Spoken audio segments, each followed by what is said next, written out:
Welcome aboard the AM show. It is Christmas. I wish I could be your Santa and go, ho, ho, ho. Well, what gift do I have for you? The gift of peace, the gift of love, the gift of everything that is excellent. Behind me, it's a white Christmas, but here, it's an election Christmas. I wish you the very best of the rest of the year and a very happy 2025. My name is Benjamin Akakwo. Thank you for choosing us on the AM show. Now, coming up, I'll be serving you the news, and that will quickly be followed by the news review with Dr. Kwame Asante. He is a political scientist, also head of the Center for European Studies at the University of Ghana. Muftau Nabila Abdullahi, after that, will give us a buffet of sports. After all, aren't we celebrating? And then we get into our big stories as we celebrate the birth of the Messiah, the Christ child today. We focus on the church and ask whether the church is losing its relevance in Ghanaian society. Now, there have been concerns in respect of the breakdown of our social and moral fabric with visible manifestations of bad governance, corruption, injustice, dishonesty, galamsey, greed, conflict, murder, and some things we've never seen in our body politic before. False prophecies, parental irresponsibility, neglect of the poor that Jesus tells us to love. So where is the impact of the church in Ghana's political economy? We'll seek to unpack the, many issues with our guests this morning. Of course, we'd love it if you joined us with your thoughts, your views, and other ideas you may have. We'll, of course, bring you some other stuff, but that's the main beat we'll be on this morning. Thank you for choosing us. Up next, I'll be serving you the news. Do stay.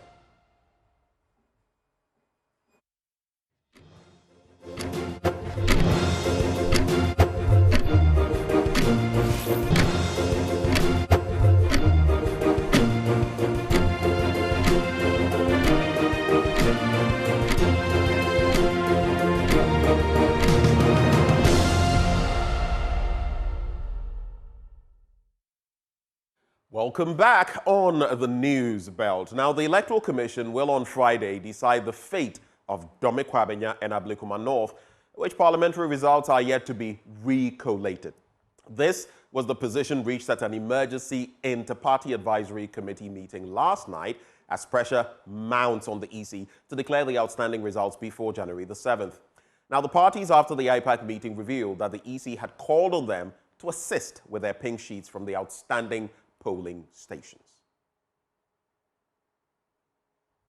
It just so happened that in Dome Kwabenya, there are 3 polling stations that the EC do not have the pink sheet because in the course of the collation, that's Dome Kwabenya. Some people attacked the collation center, and then these pink sheets cannot be traced, and the EC plays on record that they don't have it. In the same way as Ablekuma North, the EC mentioned to us that there are 37 polling stations that they are not able to trace the pink sheet. The same way as was Dome Kwabenya was attacked, the collation center at Ablekuma North was also attacked. And so the EC has asked parties to furnish them with the data we have by Friday. So we still interrogate. So that's what has happened today. But does the NPP have those pink sheets, 37 and 3? Before our data was attacked at the collation center, we had scanned them. We have scanned all the pink sheets in Ablekuma North constituency. Unfortunately for us, the 3 polling stations in Dome Kwabenya, we don't have them. The EC also don't have it. So that is the state we find ourselves now. Evans Nimako, actually the director of elections for the New Patriotic Party, trying to see if we can get Dr.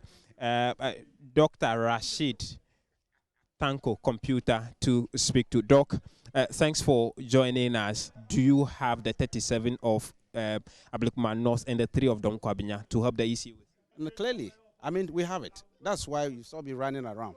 You have the 3 outstanding polling stations. We produce the pink sheets. Initially, we send the scan copies. They wanted to have the original ones. That is the carbon copy given. The duplicate you had from them. So we brought it and showed to them. But they were still having difficulty with one because the way it was entered on a presidential pink sheet instead of the parliamentary. So they used a specimen one to do that. That is why they are having challenge. So we deferred that one to Friday.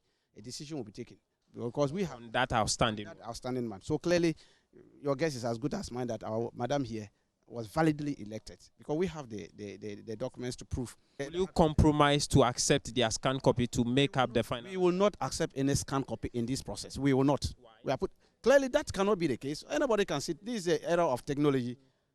I have a background in software manipulations. You can easily design. But if you don't have any and they have scanned copies, are you not ready to compromise? Why will you take scanned copies? I said somebody can sit in his office and design it. It's a matter of designing it and put it and say I have scanned copy. Where is the original? What decision do you expect the EC to take on that?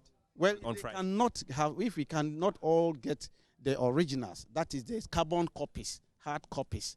Your guess is as we have to go for a rerun. It's a simple and short matter. That is how we do it. For the applicant. 62 areas because the other one has been properly collated. Bring the agents. The MPP should also bring their agents to confirm that these signatures that appeared on those documents actually were they the people signed or somebody forged it. Okay. So I can tell you that they have lost the constituency. They've lost in that constituency. Okay. It's obvious that they are just trying to struggle and then to reduce the numbers that the NDC is having in parliament so that the NDC will not get to 10. But obviously, NDC is going to get to get that. The independent candidates, some will go and support the government so that you have to TED and they can perform, they can develop their constituency. Thank you. And so that Samson Awingo Bates, he is the chairman of the PNC, and that's the position of the various parties in the just ended emergency IPAC meeting here at the EC headquarters.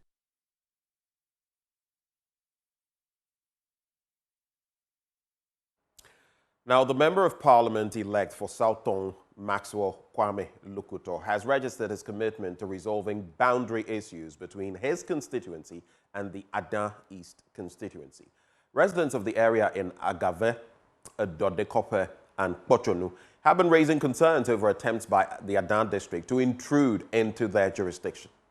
Maxwell Kwame Lukuto has been reacting to this long-standing issue in a yet-to-be-aired interview with my colleague Emefa Aditi on Personality Profile. To the LRI that established the district assemblies. Okay. Those areas are within South Tong and for that matter, Volta region. Okay. But according to the geographical map that was drawn, that was all placed as under Ada East. And so that is what we need to fight. And I don't think that this will be too much of an issue. I know that inter-regional boundary issues with Greater Accra, Eastern Central, and then Volta Greater Accra. Yes, so that's what I intend to fight and ensure that we bring that issue to a quick resolution. Right. So for me, I have a general perspective about the constituency. And because I stay and work in the constituency now, my survey office is there, my construction company is there, my hotel, and then my salt mine is in Adan East. So I have a very good understanding of the geography of the constituency. So I can mention from community to community.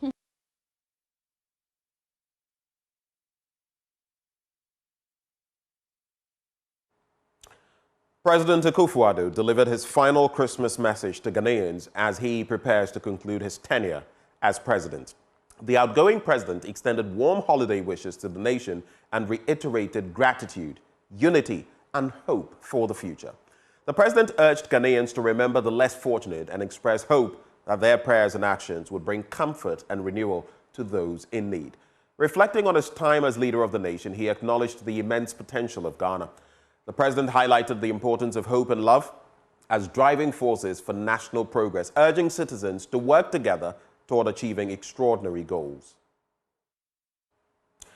We apologize for the poor quality of sound in that video. We'll try, and if at some other point we can bring it back, we'll do so. But now, President-elect John Dramani Mahama also had a Christmas message for all Ghanaians, and it reads, let's get into that shortly. He also had a message that he delivered for all Ghanaians. We'll get to that message in a little bit. All right. We'll bring you that message as well in just a bit. But let's go to our next story. As Ghanaian farmers continue to grapple with the harsh realities of climate change, a game-changing innovation is providing them hope for a brighter future. Organic fertilizer aid is transforming the agricultural landscape, boosting soil fertility, controlling pests and diseases, and improving crop yields, all while being affordable and environmentally friendly. Today, we travel to farming communities in the Ashanti and northern regions to see how this solution is making a difference. Joy News' Mahmoud Mohamed Nuruddin has more.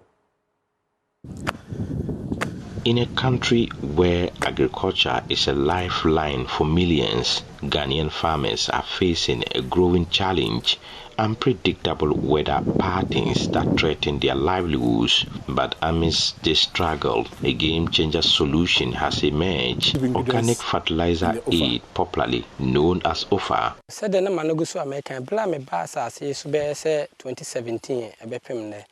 Meet Fripon Manso, a maize farmer at Anyinanso in the Jure-Secheredumase municipality of the Ashanti region. Fripon has witnessed firsthand the toll of declining soil fertility and unpredictable weather on his crops. 2017.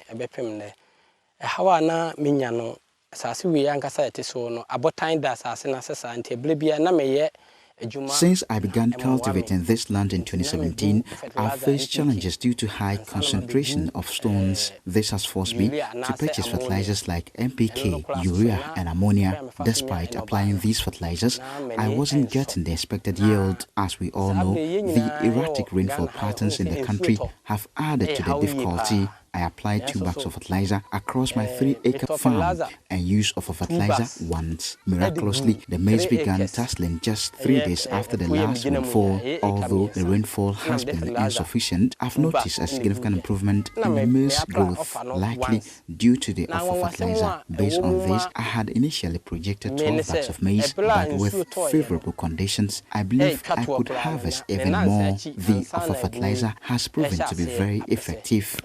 And I offer no ambedimeni call no.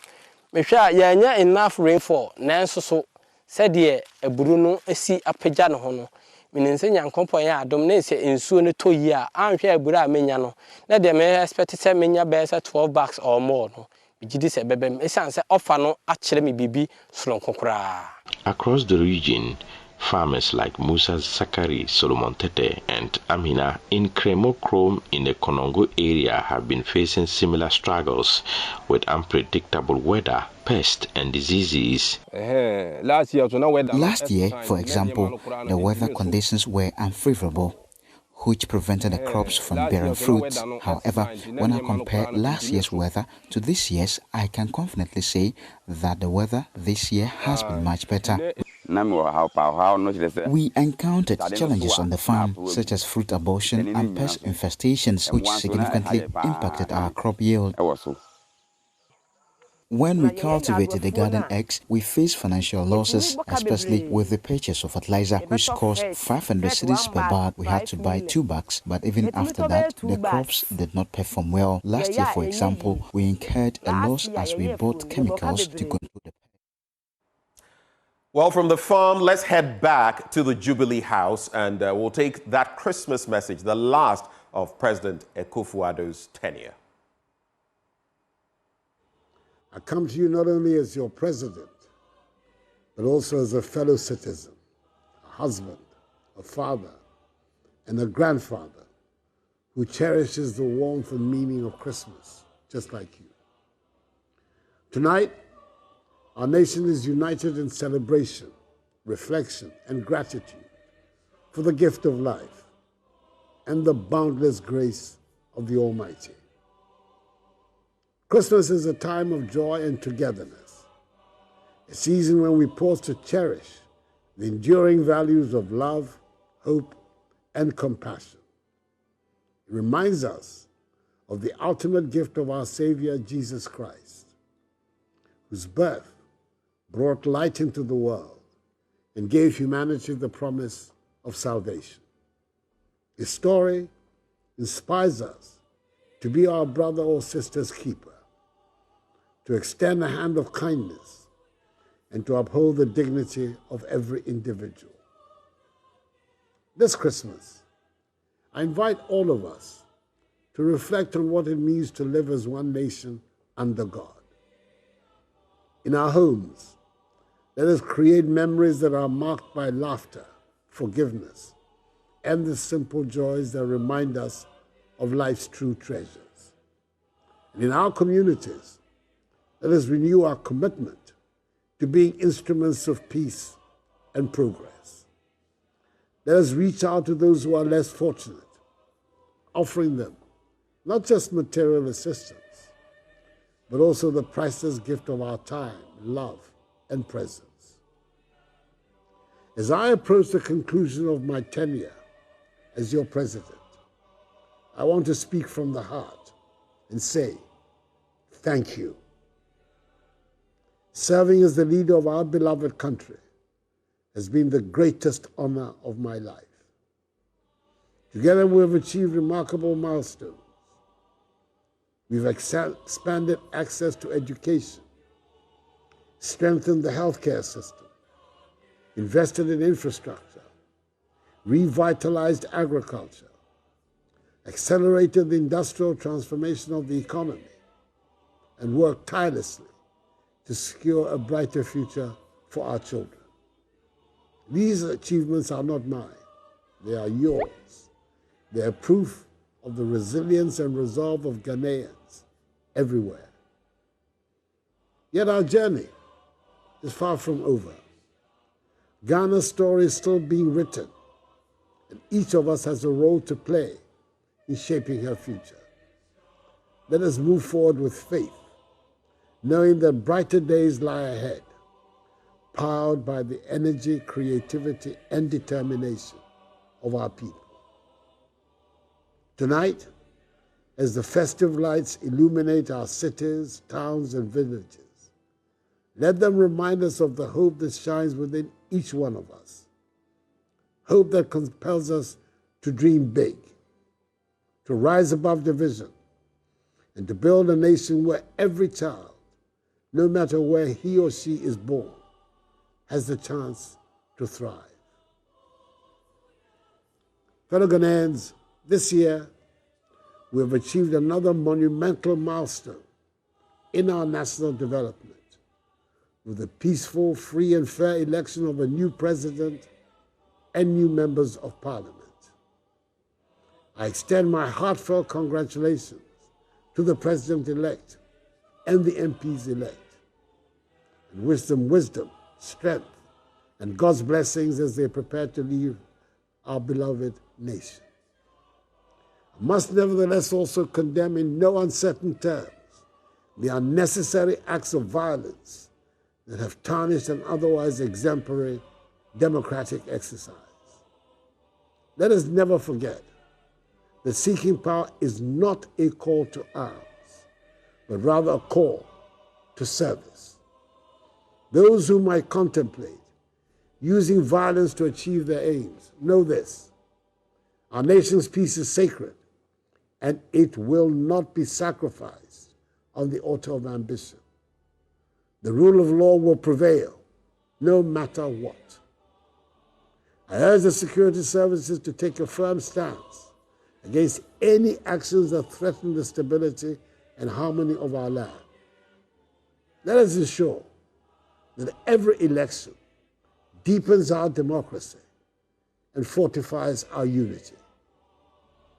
As the saying goes, peace is not the absence of conflict, but the ability to handle conflict by peaceful means. Let us embrace this wisdom as a guiding principle in our journey forward. As we gather around our tables to share meals, let us think of those who make our celebrations possible. The security personnel standing guard so we may celebrate in safety. The health workers caring for the sick. The farmers and fisherfolk whose labor feeds our families. Let us also remember those who are less fortunate, and may our prayers and actions bring them comfort and renewal in the year ahead. My fellow Ghanaians, having come to the end of my lawful tenure as president and preparing to step into the next chapter of my life, I leave you with this thought. Ghana is a nation destined for greatness. Let us protect her peace, cherish her unity, and nurture her promise. Together, guided by the light of hope and the spirit of love, we can achieve extraordinary things. May this Christmas season fill our hearts with joy, our homes with laughter, and our lives with blessings. May the coming year bring us closer to the Ghana of our dreams. And may God continue to bless our nation and its people abundantly. Merry Christmas, my fellow Ghanaians. I thank you and have a good evening. Well, that was the message from the outgoing President Akufo-Addo at Christmas. And the incoming president, the president-elect John Dramani Mahama, also had a message for Ghanaians. I'm going to read that message to you now. And it's dated the 24th of December, of course, ahead of today, and it's titled 2024 Christmas Message. Christmas is a season of hope and renewed inspiration.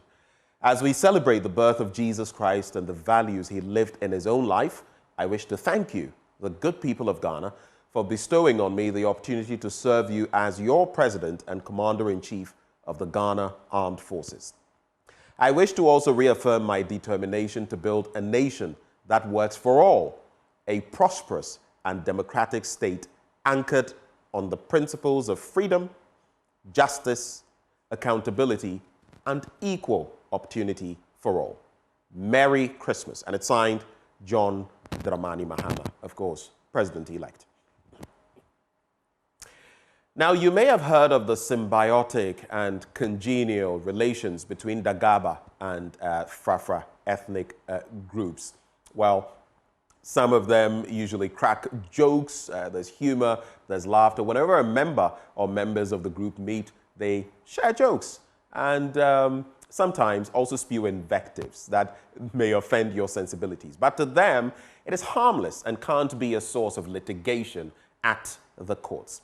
In order to enhance and cement the relationship between the two ethnic groups in the upper regions of Ghana, the maiden Bazu Festival is to be held at the end of the month to climax that event with a colorful Durbar to showcase the rich culture of the two groups. Well, Joy News' Upper West Regional correspondent Rafiq Salam was at the pre-launch of the festival and came through with this report. Since the days of yore, the Dagaba and Frafra ethnic groups located in the upper regions of Ghana have had a complex, symbiotic, congenial, and dynamic relations. The duo has similar cultural and linguistic ties, engage in trade and commerce by exchanging goods, livestock, grains, and crafts. They have also intermarried, which has largely helped to strengthen social bonds and promote cultural exchange. Members of the two ethnic groups see each other as a keeper, friend, and a playmate. As a result, they have little or no issues of litigation. A Frafra man cannot take a Dagao to court. A Dagao cannot take a Frafra man to court. Usually it ends, no matter, even you try, our superiors will come in and make sure, because that relationship is established. And then Bazu is the symbol of the festival, symbolizing the unity, cordiality, and then the happy coexistence between the Dagabes and the Frafras. To further strengthen the bond and cooperation between the duo, the Maiden Bazu Festival was launched with a peace walk at Jiriba, with a main event slated for December 27 and climax on December 29. Chairman of the Bazu Central Planning Committee, James Zeche, further explained the reason for the festival. Even though it's an intercultural festival celebration between the Dagabes and the Frafras, it epitomizes the integration of all ethnic groups in Jirapa municipality and Upper West for that matter, and the need for us to come together and coexist peacefully so that we can maximize our potential to bring about development in this part of the country. His opposite number in the Frafra side, Nicholas Atokoziese, also has this to say. Jirapa as a central Dagaba land of the Dagaba-speaking language of Upper West.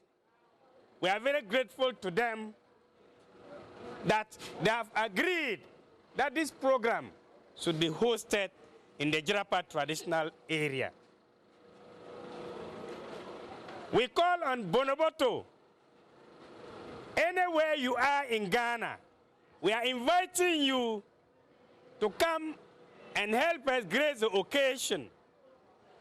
We have made plans of bringing cultural troops from Upper East to be able to help us do the traditional cultural dancing of the Frafras in the Upper East region. There was heavy attendance as people from all walks of life, including the young and the old, came out in their numbers for the maiden launch of the Bazu Festival.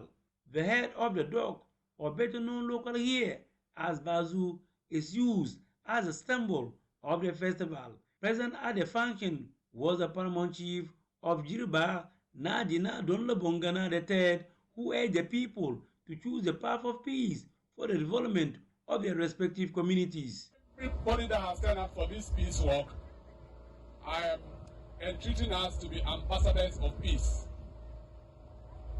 to be ambassadors of the Dagaba Frafra Festival, demonstration of peace that we have all exhibited this morning. Key personalities that are expected to grace the two-day festival include Speaker of Ghana's Parliament, Alban Summana Kingsford Babin, the two regional ministers in the upper regions, and other influential persons from the two ethnic groups from across the country. The festival is expected to be fun-filled with lots of activities, including food bazaar, football matches, wrestling, and cultural display. It is expected that the old argument between the two ethnic groups over the missing head of a dog will be rekindled and settled. The dog head was stolen by the Frafra man. Yes.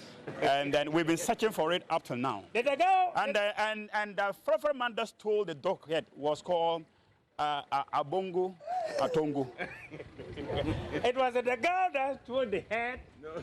Because after doing the roasting, my father was eating the flesh with the all that was there, including the blood, and the guy took the head away.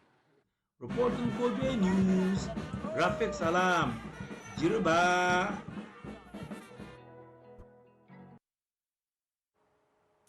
Welcome to Business. And in our first story, economist Professor Patrick Esuming has stated that President-elect John Mahama has a unique opportunity to rebuild confidence in the economy by naming an economic management team that will win the trust of investors.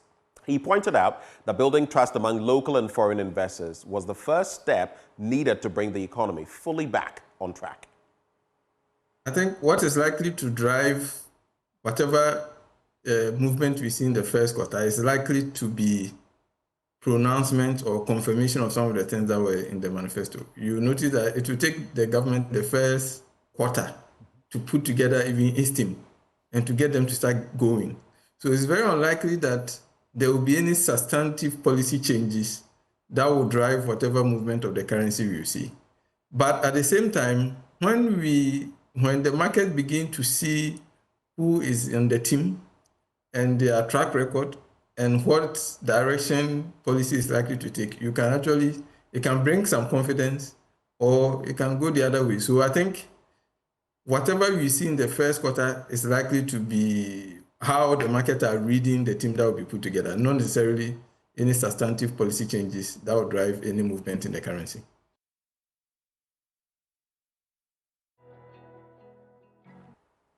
Thank you for staying with us. It's a wrap for the AM News. But up next, we serve you the news review. Guess who joins me? Dr. Kwame Asante. He's a political scientist and also head of the Center for European Studies at the University of Ghana. You want to stay? We'll be right back.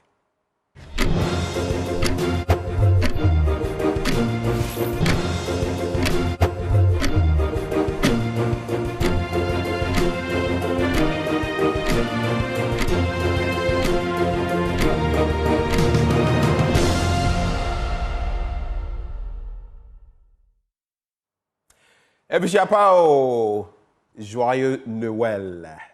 Feliz Navidad. Merry Christmas to you. It's time now for our news review, and who joins us? Dr. Kwame Asante. He is a political scientist and director of the Center for European Studies at the University of Ghana. Doc, Efishiapa. Efishiapa Ben, Mfungwi Mfiso, Apadang Semeni Okoda. Amen. Enyeho. Anyway, so this morning, here we are. We've heard from the outgoing president and the incoming president in respect of their Christmas messages, the glad tidings they are wishing the people of Ghana. If I asked you, as part of your reflection, to share with us your message at Christmas for Ghanaians at these crucial times, what would you have to share, Doc? My only message to Ghanaians is that, look, we are not out of the woods yet in terms of economic development and improvement in our lives are concerned. So I will urge all of us to put our wheels on the machine and be able to do what is expected of us. More so, when we are in these difficult times, I expect nothing but a government that will be able to deal with our challenges that confront us as a society. The first of all these challenges is the issue of the economy. I expect the incoming government to begin to what, as soon as it takes office on the January 7th, begin to work to improve our lot. Ghanaians are suffering, workers are suffering, everybody is suffering. So I expect the government to double up on its steps to be able to improve the economy. Two, the government should be able to also work for unity of this country. After elections, there are a lot of concerns, pains here and there. But you as a leader should be able to bring everybody on board and let people put behind them what has happened in December 7th, and we'll build a solid society. And my third message is that we as a society must also know what is our responsibilities, that we are ready to execute them without fear or favor. When these three things are tied up together, I'm sure we'll get somewhere. Now, do you have any reflections on the Christmas messages of the outgoing and incoming presidents? Any reactions before we proceed? I don't know whether you caught the president yesterday, and there's also that statement from the president-elect. Did you catch any of those? No, unfortunately, I couldn't listen. I was busy doing a few things. But just this morning, I got snipers of the news from your network relative to what the president said. Yes, we want to understand that we need to build a solo society. We need to strengthen this democracy to stand the test of time. But we also expect that the government, as it prepares to hand over power in January 7th, they will make sure that there is security for our people. There is also the responsibility that rests on the shoulders of the government is fulfilled, i.e., the issue of making sure that the mini budget is passed so that Ghanaian worker, so that government business will thrive. And this is something that I can take from the president's speech and build on. Well, if there are no other matters you have to share, then we'll go into some topical issues before we even get to myjoyonline.com and the other portals. It's Christmas and all the papers have gone to sleep. They are enjoying themselves. But we at Joy, we're here and we still have to serve you. Is there anything else you'd like to add? If not, I'll go straight to... Yes. All right, go ahead. I have something brief to touch on. The issue of the mini budgets. I'm sure you have also listened and watched body language of both sides of Parliament relative to the issue we are talking about, that you don't see consensus and compromise on this. It's very unfortunate that a major business of government like this People are playing politics with it because of certain experiences and all that. When we are talking about government business, it supersedes all business. And that once there is something like a budget, mini budget, of course, that we need to work on. You abandon everything and work on it. Any other thing becomes secondary. It is true that there are other businesses of government, but those ones can wait and get government mini budget passed. So I will advise that the leaders of parliament will put their heads together and find a common ground so that this can be done in no time, because they don't want government business to shut down. No, it doesn't send good signals to us as a society here and to the international community, because they are economic and political consequence. And I'm sure where they are too experienced to know this. I'll urge them to do the needful and bury their differences and let us work together as a society.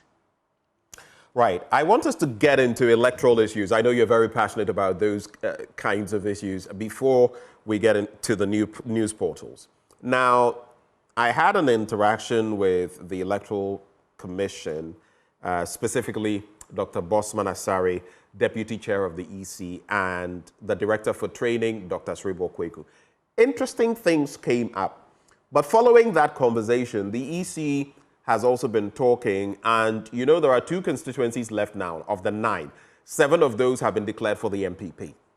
There's Ablekuma North and there's Dome Kwabenya. The interesting thing about Dome Kwabenya is that the EC says it does not have the pink sheets, the evidence that would show, because then they have the original and then there's a scan of the other copies, which, you know, the agents and others can have as evidence of what happened.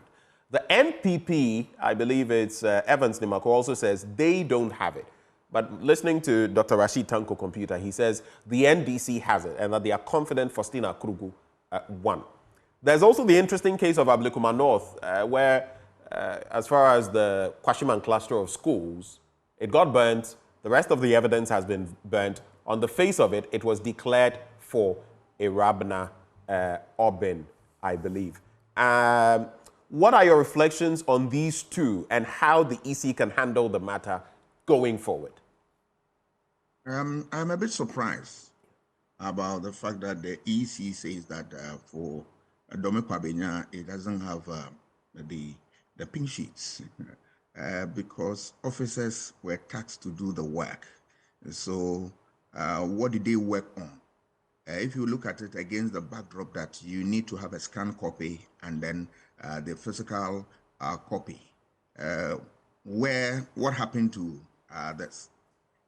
If you don't have the hard copy, what about the scanned copy? I'm struggling to understand that.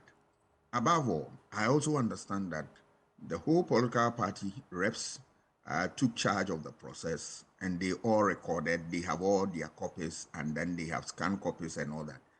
Is it the case that NPP and NDC, they don't have? NDC said they have it. What about NPP? What happened to that? Some things do not add up, and that is my difficulty. If you look at the ones at Ablekuma North, where the place had been set on fire, I'm sure that is the place which where they kept the document being set on fire. Yes. All that. It's a difficult thing. And I believe that all these things, I don't know how they are going to resolve that. But we know the good news is that the Constitution has prescribed a way of handling these things, beginning from the High Court. So I'm sure somebody must begin to move to the court if, first of all, stakeholders sit down and they don't find solution to this. I'm sure somebody must head to the High Court to seek direction as to where we should go. But that brings me to a bigger picture about free and fair elections, which I've said and I'll repeat it again.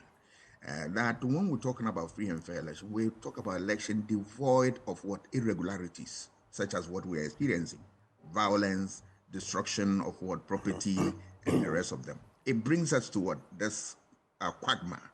And I expect that as a society, we'll be able to stem the tide. But unfortunately, events have taken a different turn. We look at these things unconcerned. When we are going for election, we are quick to point out these problems and all that. As soon as elections are over and there's calm, we forget about these things, only to allow ourselves to be revisited with this problem the next election. And that is how I see it. If we want to be a serious society, we must look out for these things which keep happening, and then we build on that and find lasting solution to it. We started off this violence that we are seeing, and then these irregularities have occurred over time. In terms of the violence, we saw how people were snatching ballot boxes some period ago. We saw how we graduated toward the use of macho men to foment trouble in elections. We fast forward to the issue of bringing vigilantes built by the two political parties, and then the 2020 election. We saw how we took the conversation to another level, where 8 people were shot and up to date. Government and its operators have not said a word on that. Very unfortunate. And then we move on to this election, where after voting, party supporters move to besiege the coalition center, and this is the results. If we want to sustain this democracy, I expect that we go by the rules of the game. And that means that we will not do anything that is illegal, and we will only walk our way through to success using the rules of the game. And then let us also think that election is not do or die affair, because if we make it so, and then all our effort is geared towards destroying the society in order to govern, I'm afraid that thought will be in vain. And let us remember that when we live for ourselves, we live in vain. But when we live for others, we live again. Let us live for ourselves and live for others. And that we can say that we live again. All right. Let me just sneak this in. 2 things very quickly. Bitam Simli sends in a message. He says, I'm monitoring you live from Jakpai in the northern region. That's good to know. How is Jakpai today? How's the northern region where you find yourself? Share that with us. I also want you to do something. Yeah, today is Christmas. In the spirit of Christmas, we always celebrate you. I'm going to be celebrating 2 Christmas babies, but here's what I want you to do. If you are celebrating your birthday today, or if you know anybody who is celebrating his or her birthday today, shoot me a message on the Facebook live stream, and I will celebrate all of you guys. So if you're celebrating, or you know someone who's celebrating, or even if it's some anniversary that is today, send in a message, and I'll be sure to celebrate all of these people. I'll mention all the names. But Doc, just staying briefly on elections very quickly, and then we'll go to myjoyonline.com. Freddie Wasimewuble, former leader, one of the leaders of the NPP, chairman, I believe. Now, he said a number of things in an interaction with my colleague, Blessed Soga. And one of them is, I am surprised the NDC won, according to him, 187 seats and is still chasing a few more. That's what he said. He referenced 187, so let's give him that. I'm surprised NDC won 187 and is still chasing a few more. Then he also says on the Ahmed Suale murder that it is not indicative. The fact that the president, Akufo-Addo, has failed to see to it that there's closure to that matter, or that those involved are apprehended, is not indicative of media suppression. That's the second thing he says. And the third bit, in respect of election 2024, we'll set up a committee to investigate our electoral loss. So 1, surprised that the NDC, even after all the seats they have, they want more. 2, the fact that with what happened to Ahmed Suale and no closure to the matter, it is not indicative of media suppression. And 3, that they'll set up a committee to interrogate these matters. But Doc, I'm curious. I still do not know whether the NPP has come to the realization of what really led to their loss. All of those I've interacted with seem to point accusing fingers at others and not the party itself. Even the vice president, in speaking recently to his party communicators, suggested that the people were to blame for not showing up to vote, and that the media was also to blame because we were railing against the NPP. I don't know what you think. Quick thoughts on these three matters, then we'll go to Right. myjoyonline.com. I will start with the last one, that the MPP, whether they are still in shock that they've lost power, and for which reason the kind of attitude they are putting forward speaks volume of this. Right. My understanding of this thing is that it's not easy to accept defeat, but you shouldn't be a bad loser when you go for a contest. That is one message I want to leave them with. You should be a gallant loser. Okay. That you went in, fought well, and that things did not go well for you. You want to go back, reflect on what went wrong, and then you build the pieces from there. That is the spirit. But behind democracy is the spirit of what? Accepting defeat and abide by the rules of the game. Right? Once you do that, I am fine with you. But that is a function of they have to go to the field and find out from the people what went right and what went wrong. And then when they are able to get this, they piece them together, it will give them a picture and it will help them in that self-introspection that they want to do. Let's remember that Aristotle, the greatest of all, told us that the unexamined life is not worth living. Yeah. So if they really want to live and live again, they should look at this and look at it critically. Right. But it feeds into one of the issues that are found problematic with the MPP relative to this defeat of the in this election. The issue that they want to blame their defeat on a number of factors outside their own making, the things that they contributed themselves. Yeah.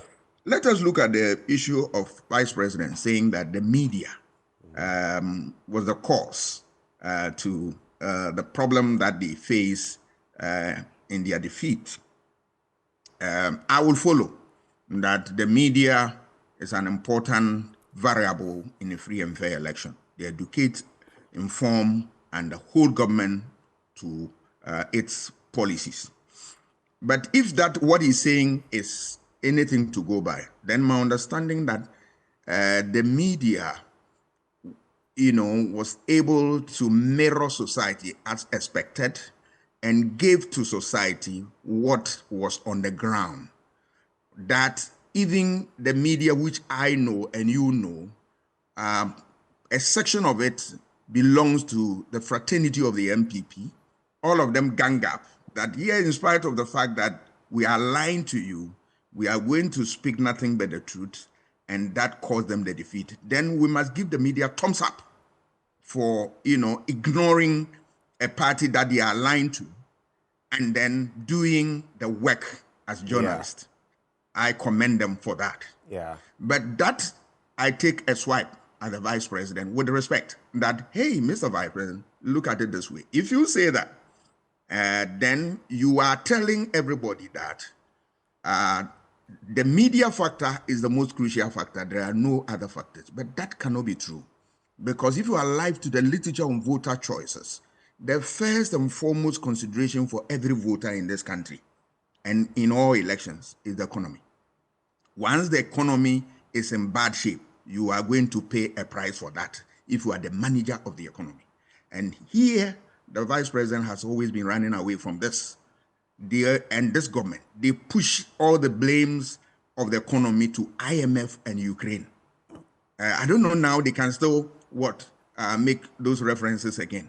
Because are they saying that they don't have a hand in the way the economy was mismanaged?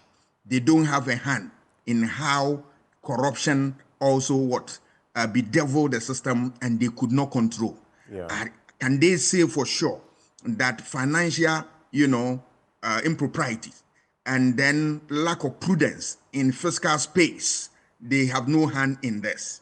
Otherwise, why are they saying that now the economy is improving by the day? Because there is somebody with a cane ensuring that there is financial discipline, IMF, and you do according to that. That speaks volume that if you were able to do what IMF are asking you to do today, and you are getting the basis right, if you had done it on your own, you wouldn't go there. It tells you that there is indiscipline, and which is having issues on the whole system. Right. 2, when they say this, they forget about other factors that influence voter choices, i.e. corruption. And corruption, in spite of all the talk, and all the noise they made against John Mahama's government and all that. It is true, up to date, that the worst part of the fight against corruption, the record of NDC, which was what, 43%, is the highest for Nana Akufo-Addo's 8-year tenure. That is unfortunate. And then you move on to the issue of what? Unemployment. That, yes, in spite of the fact that the government has paid it dues, he had done a little bit in that area. There are a lot of young people who are without jobs after their training from institutions of learning. Yeah. Let us, you find yourself, why should it be a problem when Galamsey can deal with this problem? I am saying this because grab all these boys, give them license to operate, and then you take taxes. And you can save the water bodies, you can save what? Arab lands, and you can save the humanity and the ecosystem. You fail to do that. They are but how can we be sure, Doc, that they will not go back and do the very wrong things they were doing before? Regulation? Because we know what regulation is like in Ghana. Yeah. I think that, are we saying that those with license who are operating are also misbehaving? I have not heard that. Some of the small-scale miners have been involved in illegality. No problem. If you have a large number of them doing the best for as far as the work is concerned, and there are a few bad nuts, you'll be able to deal with the few, right? But we have left everybody, and they are doing what they like. If you put them together, and I listened to the head of mining engineering from School of Mines saying that within a quarter of this year, through small-scale mining, government was able to rake in $2.2 billion. Right. And you and I, IMF, looking for $3 billion. It's all that, let us organize these boys very well, and we can rake in a lot and save ourselves from all this trouble. MPP became something else. They were not ready to listen to wise counsel and all that. So I am not surprised that they continue to blame their defeat on even the fact that voters did not go and vote for them. I listened to this and I said, where are they coming from, the good people of MPP? If you say that, have you asked why the same people who voted for Nana Akufo-Addo to lead John Mahama by 1 million votes decided that we have put our government in place and we are happy, but this time around we will not go and vote? Right. No, there is a reason. Have they investigated the reason why the people did not vote? Because your actions and inactions were nothing but what? Annoyance to them. And that they need to pay you. And in political science, when people decide to not to vote, it is an indirect voting, that they have voted against you indirectly. And that they should think about it. Baba Rufai reflects on that. He says the MPP lost this election because of corruption, arrogance, and disrespect of the citizens. That's what he says. Now, levels. I requested that people send birthdays and others. They are pouring in. I'll need some minutes to do all of these, but a promise is a promise. And I will do all of them, every last one of them.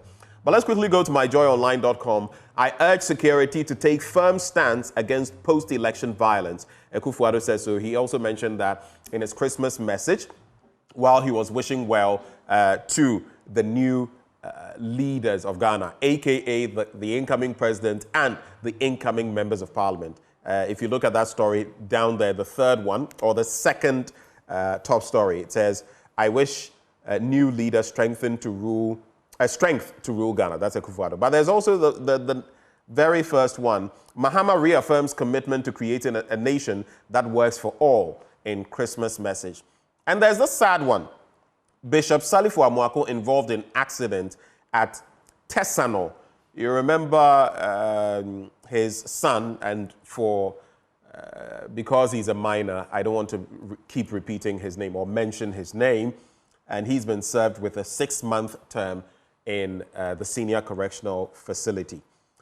5 vehicles, including one owned by Bishop Salifu Amoako, founder and general overseer of Alive Chapel International, were involved in an accident near the Tesano Papaya area on Tuesday, December 24. The collision caused significant damage to all the vehicles, but fortunately, no injuries were reported. Eyewitnesses revealed that the accident occurred when a truck experienced brake failure, resulting in a chain collision. Despite the extensive damage, emergency responders confirmed that all individuals involved escaped and hurt. Authorities have launched an investigation to determine the circumstances surrounding the brake failure and are working to locate the truck's driver, which means the truck's driver absconded. Then there's Joy FM's Party in the Park. A day of family fun awaits you in Eburi. It's going to be big. Kwampa is going to be there. Kwabena, Kamido, and the rest. Look, tomorrow, Boxing Day, you want to make your way to the Eburi Botanical Gardens, and you're going to see all your favorite people there. Am I going to be there, you're asking? I'm keeping it a secret. You just might see me there. I don't want it to be too open, okay? But come, you'll see all your favorite presenters and so many people there. It's going to be a lot of fun. Bring the kids along, yeah? Lawyer sues Wesley Girls SHS for alleged religious discrimination. This one caught my interest, Doc, and I think after this one, I'll pause so that you can reflect on the topical issues for you. Now, private legal practitioner Shafiq Osman has filed, and this is someone I'm actually familiar with, has filed an action against Wesley Girls Senior High School, challenging the school's alleged religious discrimination faced by Muslim students at the institution. The action invokes the original jurisdiction of the Supreme Court under Articles 2(1)b and 131A of the 1992 Constitution. Shafiq Osman is seeking several declarations and orders against the Board of Governors of Wesley Girls Senior High School, the Ghana Education Service, and the Attorney General, citing violations of constitutional rights of Muslim students in the school. The reliefs sought aim to challenge policies that allegedly restrict the religious practice of Muslim students and compel adherence to Methodist practices. The suit is also asking the Supreme Court to declare that the school's policy prohibiting Muslim students from practicing and observing their faith violates Articles 12, 17(1) and 2, and 21(1)b, c, e, and 26 of the 1992 Constitution. It also seeks a declaration that requiring students to partake in a compulsory school religion contravenes articles, and it goes on and on. Doc, do you know what fascinates me? No. I think sometimes we create unnecessary problems, and I don't know whether this is really a legal issue worth the tussle. And here's why. I know Shafiq. Back then when I was in Bishop Herman College, right, we had so many Muslims in school. They had their own places where they would go, and of course makeshift places where they could go and pray and would have interesting conversations about religion.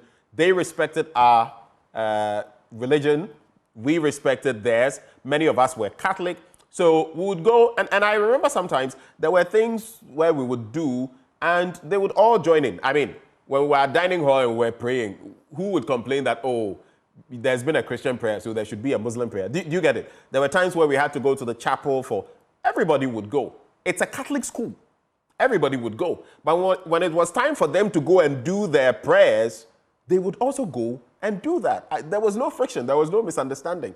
I don't know if I were to go to the T.I. Ahmadiyya school or something of the sort, would I say that because I am Christian, some things that everybody is supposed to do in that school, knowing that it has Muslim roots, I wouldn't do those? It would actually be a learning bit for me. I would be curious about knowing. I don't know, but I think sometimes, I don't know. What are your thoughts? I don't want to offend any sensibilities, but... Yes, it's an interesting conversation, and I want to get to the bottom after hearing from the court, because we saw recently something that cropped up at Achimota School, you recall? Yeah. Yes, and so tied Is to it the this, one with the locked hair? Yes, Okay. yes. So I would be patient and wait for the court to speak, and then we'll come in, because then we can take some lessons from that. But I'll move on to the issue of Salifu Amako's case. Yeah. Very unfortunate. We wish him well, speedy recovery and all that.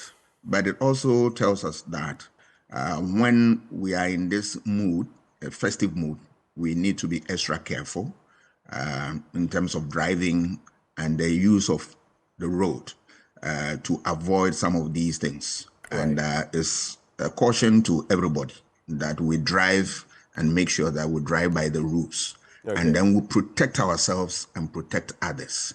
That is the safest way to go. The issue of the president message that the security should stamp their authority and deal with people who want to cause trouble. I support him on that call. And I know the security, once you give them the lights and you take your hands off their work, right, I always trust they will be able to do a good job. The message from incoming President, Mr. Mahama, that we should be able to have a society that will build for ourselves and for all is a good one. It is my hope and prayer that he will walk the talk and make sure that Ghanaians who have voted for him will not regret at the end of the day. That is all there is to it. Okay. We want the incoming government to do the needful and then live by the promise. Once he's able to do it, you will leave a long-lasting legacy. All right. Let me quickly do a few more stories and then get to the birthdays because them chow keke plenty. There's also, okay, so fire destroys 5 containers at Sagleme affordable housing project. That's a sad development. Human Rights Court declares New Nation School's treatment of students as harsh. Let me get into that story. So, in a landmark decision, the Human Rights Court has declared that the New Nation School, located in Ashaliboche, treated its students with excessive harshness, which constituted a violation of the children's right to freedom of expression. The court's decision highlighted instances where students were subjected to punitive measures for voicing their opinions or raising concerns regarding life in the school. This was the result of a lawsuit brought by the parents of 4 children and now former students of the New Nation School, challenging the unreasonable punishment meted out to the children for their alleged activities online during the school's vacation. In a judgment delivered on 12 November 2024, Her Ladyship Barbara Tete Chawe was of the opinion that the decision by the New Nation School to suspend the children indefinitely constituted a violation of their right to freedom of expression, thought, and conscience. So, I am on vacation and I express my thoughts on topical matters maybe online, and then when I come back, I receive suspension. Well, that's what the court has ruled. Those calling for our removal don't understand our responsibilities. Dr. Bosman Asari is the deputy EC chair. He had that to say. And registration for MPs-elect to begin on December 25th. That is it. Those are some stories. That's how I'm going to wrap on myjoyonline.com. Any quick reflections, Doc? I'll look at the New Nation School. I am sure I've got the name of the school right. Yes. The ruling by the court, I support that. Yes, we want to correct children when they go wrong, but we must also be guided by the dictates of the Constitution that says that we should not infringe upon the right of any human being. So if the means of correcting the children, in a way, you are infringing upon the fundamental law, you must think twice, because when it gets to appropriate forums such as the court, it will be taken away. And that is exactly what the court has done. The school will take a cue from it, learn a good lesson from this, and then going forward, they want to make sure that they want to protect the right of people at all times. I am particularly interested when we're talking about rights, because they are the conditions that enable people to develop to become the best of themselves. So if you want to do anything that would affect them, I am always will be on your throat. And I am happy that the court has put its foot down and set the records straight. All right.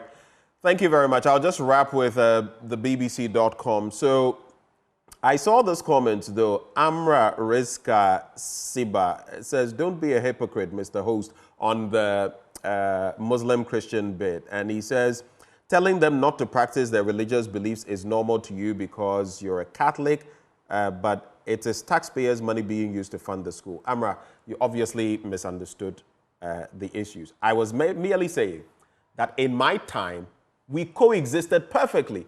We would engage in what we would do because it was a Catholic institution and they would still go and be able to pray when it was time to pray. No one would impede them. How does that constitute what you are saying? Listen well before you. Anyway, BBC, Palestinian Christians struggle to find hope at Christmas. There's also 3 shot dead as gunmen attack Haiti Hospital. Where is Santa right now? These people know. The NORAD tracks Santa website. Denmark boosts Greenland defense after Trump repeats desire for U.S. control. You can also read about the family rifts triggered by Christmas. Yeah, Christmas is a time of coming together, but there are rifts that sometimes arise. Doc, permit me to read this plethora of messages for birthdays and other celebrations, and then you'll have some 20 seconds to wrap up. This one says, happy 9th birthday to my daughter, Abdul Manan Rumaisa, inside Tamale. May Allah bless your new age. Happy 9th birthday to you, Abdul Manan Rumaisa. There's also, let's go to the next one, Pastor Emmanuel Emerald Kwame Agbenyefia of the Church of Pentecost, Edigan District. You say he's celebrating his birthday today. Happy birthday to Pastor Emerald Kwame Agbenyefia. Happy birthday to Michael Amu, a.k.a. Asan at Accra CMB. It's from your godfather, Warrior. This one is also a birthday celebration of Reverend Dr. C.K. Kwetu, CEO of Crispat Hearing Center, Ghana Limited. And it says, happy birthday, Daddy. I am Tete Zuta, Accounts Officer. Happy birthday to Edwin Lechu in Medina, Rawlings Circle. You're saying, yeah, may God bless your new age. That is coming from Dogbe Benjamin Eche. Francis Aiken says, happy birthday to my dear daughter, Letitia Kwating from Kumasi, and it's from your dad. Letitia, happy birthday to you. This is not a birthday, it's sort of an announcement. Mighty Ladies, a young female football club based in Sabelugu, will be locking horns with talented ladies in Tamale. Okay, thank you. And you say it's at the Islamic football field. For those of you who can witness it, do so. It's my kid brother's birthday, Azongo Emmanuel, a.k.a. Baby Jet, a police officer in Ashaiman. Baby Jet, happy birthday to you. There's also this one. Good morning. I am Joshua Enikem Konuche, monitoring you live from the Volta region. Pando, to be specific. Oh, that's great. How is Pando? And so today is the Grand Derby for Pando Aguji Bobobo Fest 2024. Merry Christmas to you, your family, your production team, and the multimedia group. Thank you very much. I'll continue from there with the rest of the messages, but we've been given a bit more time. So, Doc, in respect of any of the stories I've read on the BBC, if you have a reaction, we can take it. We're going all the way to 7:27 thereabouts. If not, I will go to graphiconline.com. What's your take, Doc? Doc? Yeah, it's all that is on my mind. I don't know when peace will prevail in Palestine and then the Gaza Strip and the rest of those. It's a worrying development, and then the world, our role that we need to play in, we are all alive to it and all that. And it's a problem that keeps recurring. Right. Maybe one day we'll see an end to all those problems so that we'll have a very beautiful society there. That's my prayer. On this bit about Parliament beginning the registration for members of the 9th Parliament, some are concerned, especially with the Domeko Abenya and Ablekuma North issues. But I would ask you this, what are your expectations? Having seen the 7th Parliament, the 8th Parliament, which is about to, die off, and now in expectation of the 9th Parliament, of course, who becomes Speaker and all of that will come up. And then we have the practically 2/3 majority of the NDC. What are your expectations of the 9th Parliament? The 9th Parliament is going to be an interesting Parliament because it has a number of features. One, you have young people who are going to fill the space of those who have left. As far as the statistics are concerned, you have about 41 people about 40 years and below. Yeah. I got the statistics from TV3. And then you have about 28 people who are 60 years and above, and 36, 24, in terms of the vocations, you have 24 as MPs, 14 as accountants, 6 as medical officers and all that. It gives you an idea that you are going to have a whole cream of people with a vast experience, which is going to be brought to the work of Parliament. And for me, I expect nothing but an improvement in the work of Parliament. People always complain about the attrition rate in Parliament, and they are worried about that. Yeah. It shouldn't be a problem. It should not be. The reason being that when we vote, the people, the kind of picture we get in Parliament is a function of what we want it to be, or what we want Parliament to look like. You recall, before the 8th Parliament, we had a Parliament with a majority in the hands of MPP, not two-thirds majority. Ghanaians look at it and say, no, the people did not manage power so well, so let us have what? A Parliament which is very close in terms of position and majority, and we had a hung Parliament. And you saw the good, the bad, the ugly of that. That experience also developed to the extent that people saw that, look, that Parliament, the reigning government did not do ABC right. So let us have a Parliament that we're giving more powers to one of the parties to go in there. So they've given about two-thirds majority to NDC. Right. I am not worried about all these things. The picture you see in Parliament is what we want it to be. Okay. That's it. And that when we have that situation, our duty is to manage it to the best interest of our people. And the bulk of the work rests on the shoulders of those who have been given the mandate. Ghanaians say that we are giving you more powers because from the hung Parliament, you were not able to do a lot. Now we've given you more. Powers, work and let us see. Work and redeem us from the economic woes. Work and redeem us from the corruption that has engulfed this country. Work and redeem us from the large army of youth without jobs. So they have that responsibility. And that, for me, is very good. We want to see whether this new government will live up to expectation. If not, Parliament will give the people of Ghana will send people to Parliament with another type of structure that will always... we determine. So I am not worried about it at all. People are worried about the fact that it's going to be two-thirds and they have a field day. It's not true. We have not given them absolute power. No, because we know absolute power corrupts absolutely.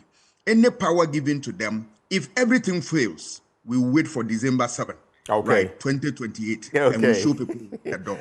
So Dr. for me, Corey, I am very, very happy. Thank you, Dr. Corey Asah-Asante. Very passionate about these major issues. My former lecturer, of course. I'll wish you one more time, Efishepa. Thank you so much for joining the conversation. He is a political scientist. He is also head of the Center for European Studies at the University of Ghana. Thank you. I'll use the rest of the time before sports to conclude on the birthdays. This one says, I'm watching you live from London. It's my birthday today. Ken Acromont. Ken, happy birthday to you. Christmas baby. This one says, happy birthday to my lovely wife, queen of my household and mother of our wonderful children. That is Mrs. Regina Ejare Awule. May the good Lord grant you all your heart's desires in Jesus' name. Amen. That comes through from Elijah Awule. There's also Amalba Paul who says, happy birthday to Mr. Azure Savior. Long life and prosperous year to you. And that's from Amalba Paul from Garu in the Upper East region. Sir John, I'm celebrating my birthday today, watching from Sampa in the Bono region. Sir John, we celebrate you. This one is from Shamel, who says, my mom is celebrating her birthday. Her name is Hawa Suleimana.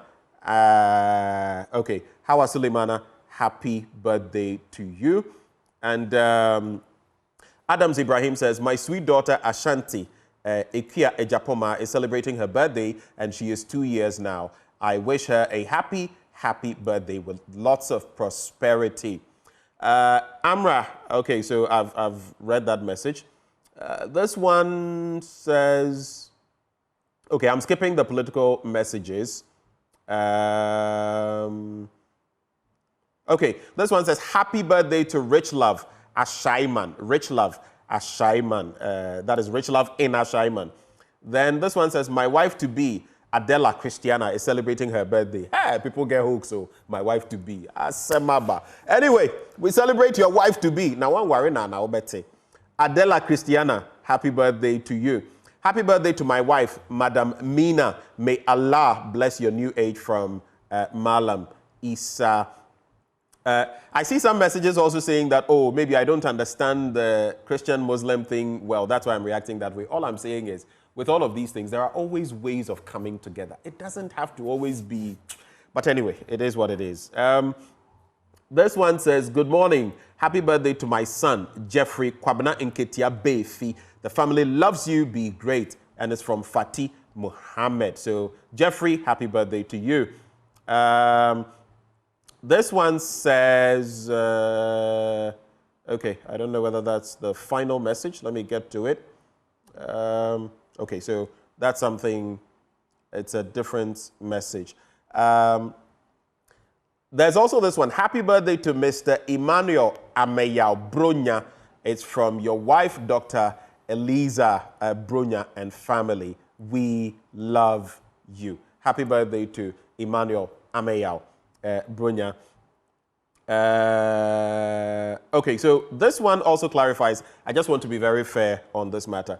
Kasim says, come again, Benjamin. Your narrative on the Wesley girls bit is completely different because they are not allowing the girls to have their mandatory prayers on campus. Okay, so that's a totally different matter. If they are not allowing them to pray on campus, that's a different issue. I was just citing that in my case, they were allowed to pray and they were also engaging in our activities. No wahala. So please get that understanding.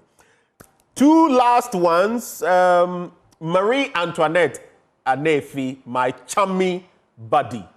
My chummy buddy, Marie Antoinette Anefi. Christmas baby, 2 Christmas babies. Happy birthday to you. Keep smiling, keep being your best. Our sincere apologies. We went off momentarily. Yes, Remo. We apologize for that.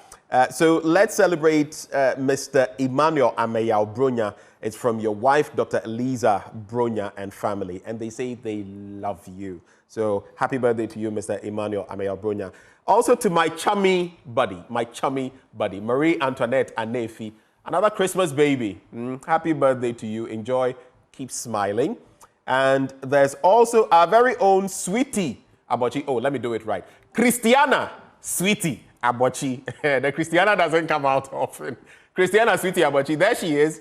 And then, see the picture better so, but there she is. Hey, people are chilling, oh. People are chilling. Christiana Sweetie Abochi, my co-host. Today is her birthday. And of course, we celebrate her in grand style. So there you have it, Christiana Sweetie Abochi. That's how we conclude this conversation. Well, thank you very much for joining us for the news review. We'll be back with sports shortly.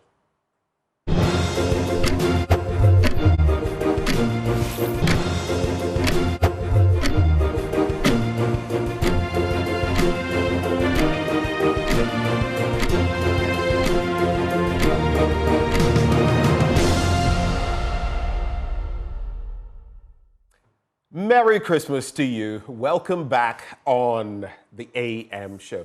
And let me tell you about the most epic deals of the year. Well, they are here. Get the best prices on premium brands like, are you ready? Samsung, LG, TCL, HP, Lenovo, Dell, Midea, NASCO, Techno, Infinix, ITEL, and many more.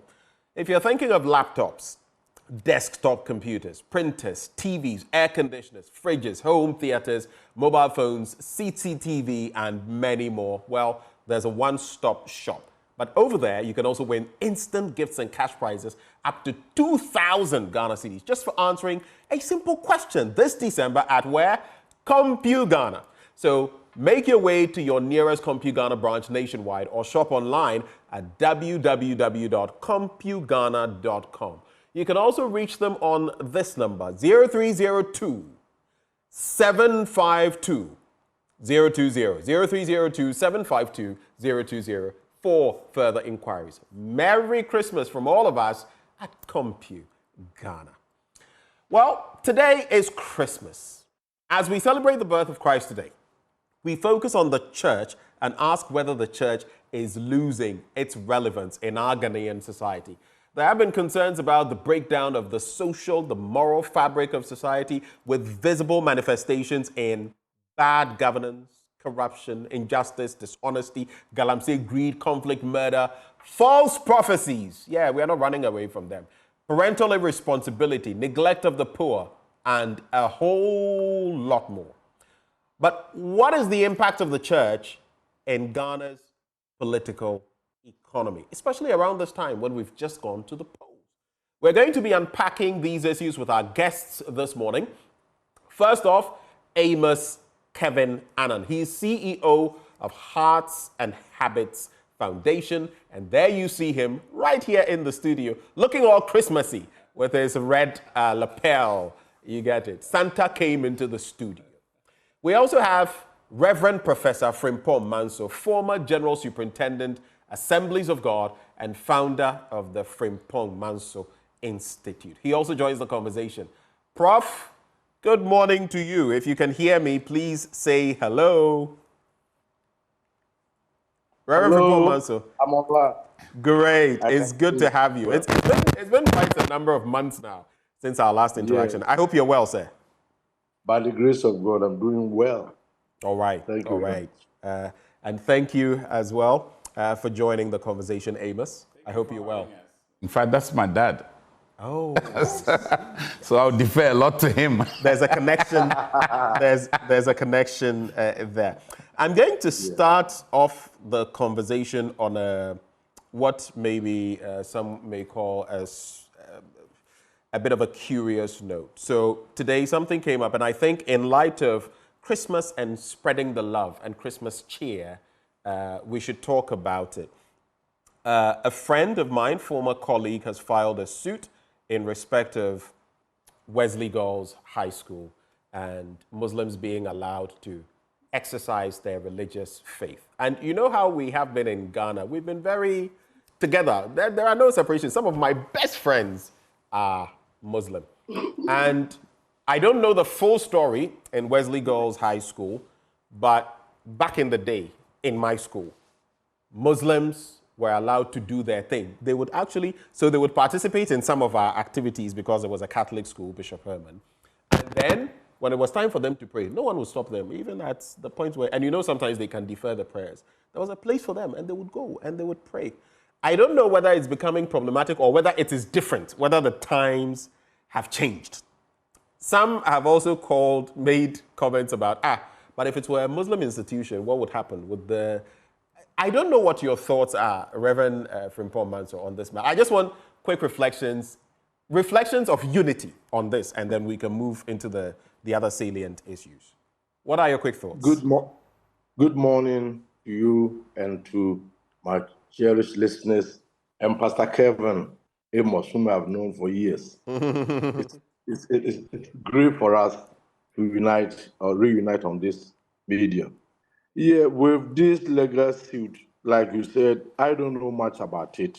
And when you don't know much about things, it's difficult. But I know that there was an issue of fasting that came at Wesley Girls some years ago, and the matter went to the Peace Council. Yes. And Peace Council, we were able to draft MOU that was submitted to the Ministry of Education. I really don't know where it has ended, but that will have resolved most of these problems. Yeah. But Ghanaians, as you say, are united people. All the schools that we went, there were Muslims, there were Christians, and we were together. And none of these things actually came. So I'm praying that God will help the various entities or the stakeholders to be able to resolve this, because with what happened previously, we were able to come up to a makeable solution. The girls' parents, the old girls, the Methodist Church Ghana, the Muslim Caucus in Parliament, Ministry of Education. We did a lot of consultations, and it ended very, very well. So I'm thinking about why this has come. Might be a different problem, but my prayer is that religion should never separate Ghanaians, one nation, one people, one destiny, and nothing should separate us. We are one people, and that should be our focus. That should I pray that the judges or the courts will be able to resolve this, and it will not lead to another issue. And I'm wholly with you there. Amos, I don't know what you think because, look, the Muslims have Ramadan and they will fast. Catholics, for example, we have Lent and we will fast. If people want to adhere to their religion and fast during a certain period, I don't know whether it should be a problem. And you could have, let's say, in this instance, a Methodist institution.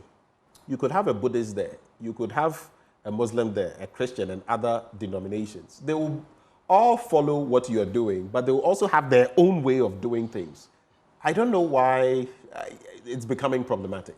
I don't know what you think. I think that system thinking will require that when you go into a system, you comply with protocols that are arranged. When you go to Rome, you do what the Romans do. Not necessarily so, but that's a common statement.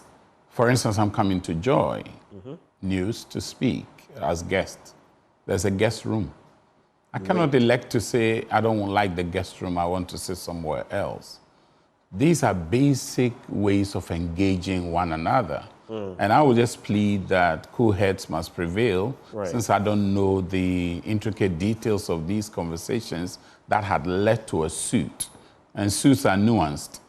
And we'll leave it at that. My dad had already spoken to the matter. I think that we're a nation where we believe in the plurality of our existence, and therefore no mindset to be sectarian or to disadvantage another or to make another feel awkward with respect to the expression of their faith, because the Constitution undergirds all these things. Once you set up a protocol, you must ensure that it aligns with the Constitution of the state, because we are a Christian-dominated nation, but a secular state. And that's what it is. You can't wish it away. We are not a religious state. But interesting point. Inclusivity is the key thing. It's interesting how even with names we play around with them in different. For example, Abraham, Ibrahim, Mary, Mariama. So I mean, it's. I mean, there's a commonality. There's a commonality but it's also exists. because they are both Abrahamic. There's a commonality there, but we must also agree and accept that there are very sharp differences. Because, for instance, now we're talking about Christmas. The conversation around Christmas is on the person of Christ. Now, the person of Christ, as represented in Christianity, is miles different from Islamic practice. But I think one good thing is that in Ghana, we've been able to gel so well. We coexist. I have Muslim friends who celebrate Christmas more than I do. I grew up in an environment that had persons who were not Christian, and we lived with them. We grew up with them. We played football with them. We associated with them. One of my very good friends who used to be here, Malik Dabo. I mean, for the longest time, I had a very good friend who was the SRC president of Accra Poly those days, and he was Muslim. And he would invite me. He knows I'm Christian. He would invite me to come and address issues in the school. So the relationship is there, and we need to leverage on the relationship and consolidate the gains that come with the relationship rather than creating a rancorous environment for ourselves. Because nobody stands to gain in that environment. All right. So I have a colleague from somewhere sending this message that, how about we also get a Muslim cleric to offer his opinion on the subject? Well, that's not the thrust of the conversation we're having. It's a different conversation. But yes, it would be good. I mean, if Sheikh Amiya or someone else could contribute to the conversation, it would be interesting to also hear their take on the matter. While it's not the focus of this conversation, it would be good to still add that to the conversation. But anyway, let me come back to you, Prof. So when you look at where we are as a people and celebrating the birth of Christ, it has so many prongs, so many implications about what we ought to do as Christians, for example. But how much of a role has religion played in our country for the good, for the bad, or for the ugly, as far as you see it? Let's start from there, Rev. Prof. Imporman, so that one is for you.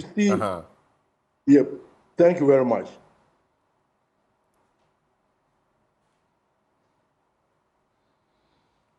Well, it appears we've lost Prof. Let me come into the studio. We'll try to work it back with Prof.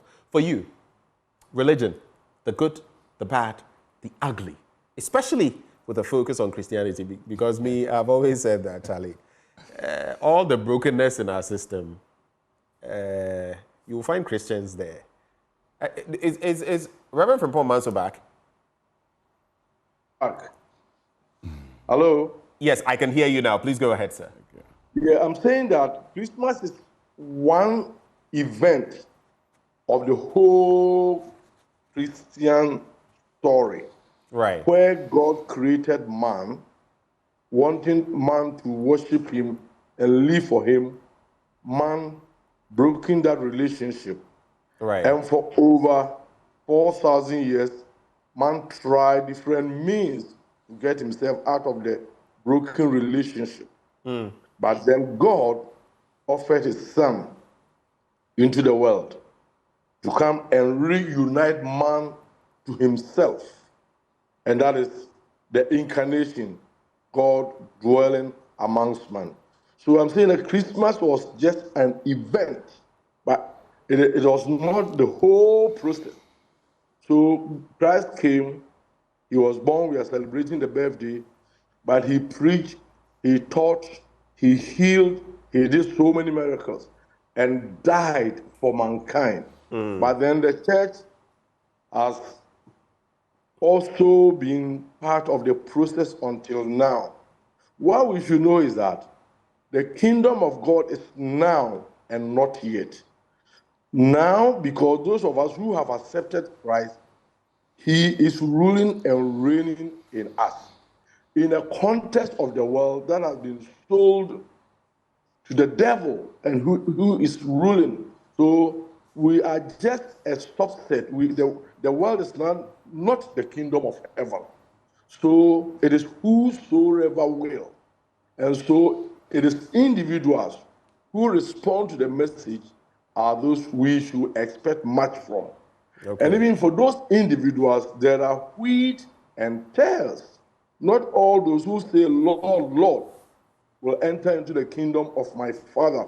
Many people are shouting, singing, dancing, choruses, going to church, joining choirs, festival of night lessons, but I want to tell you that among them is only a few who are genuine Christians.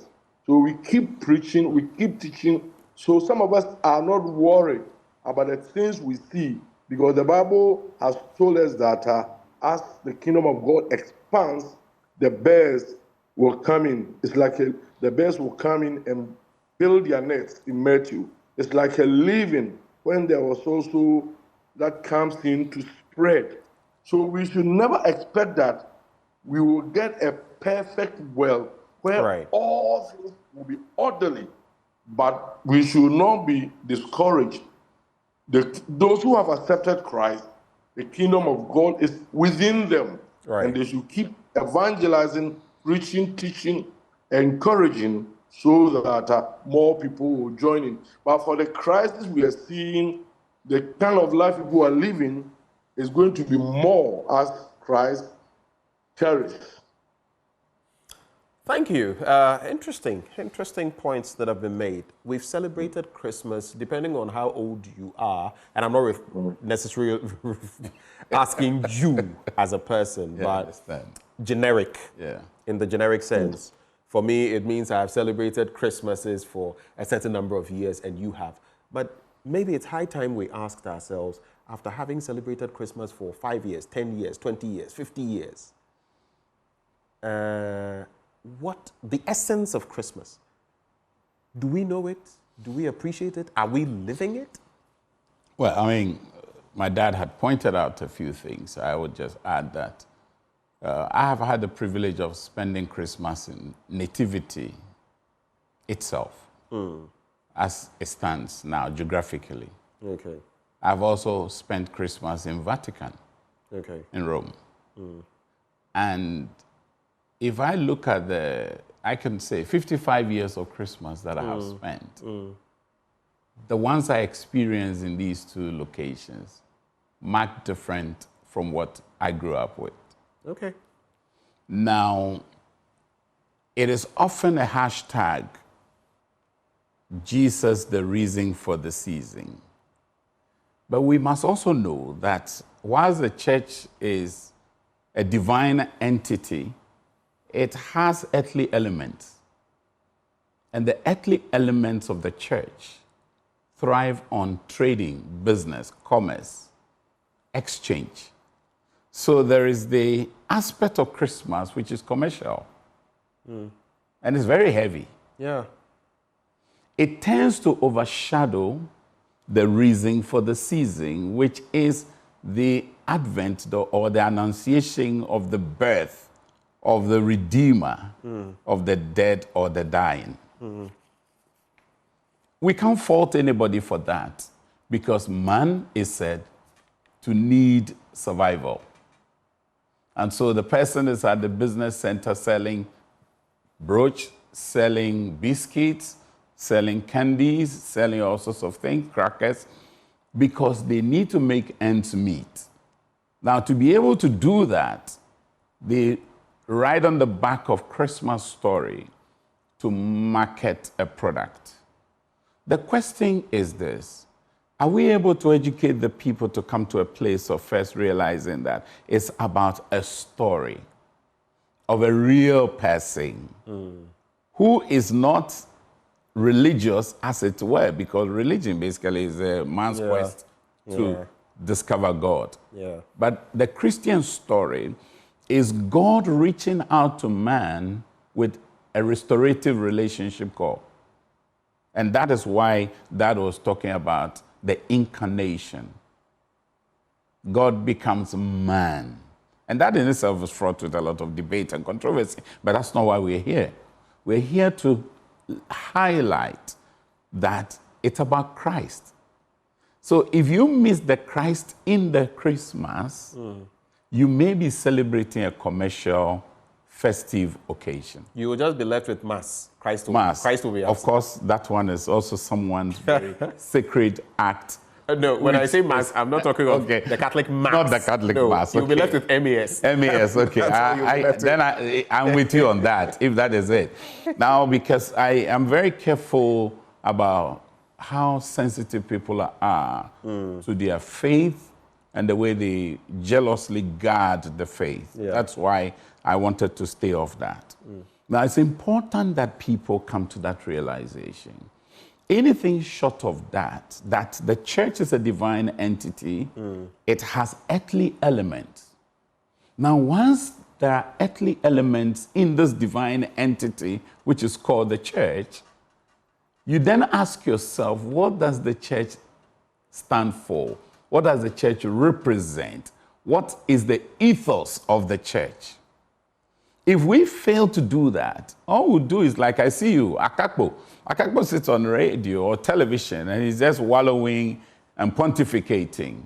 Akakpo and his ilk or kind have failed miserably the nation because the media is not doing right. Have you paused to actually ask yourself, what does he exist for? Bashing is easy, but building is tough. Yeah. And so it's important that people are encouraged. I mean, I, for the longest time, do not celebrate Christmas. Why? I'm Christian. Why?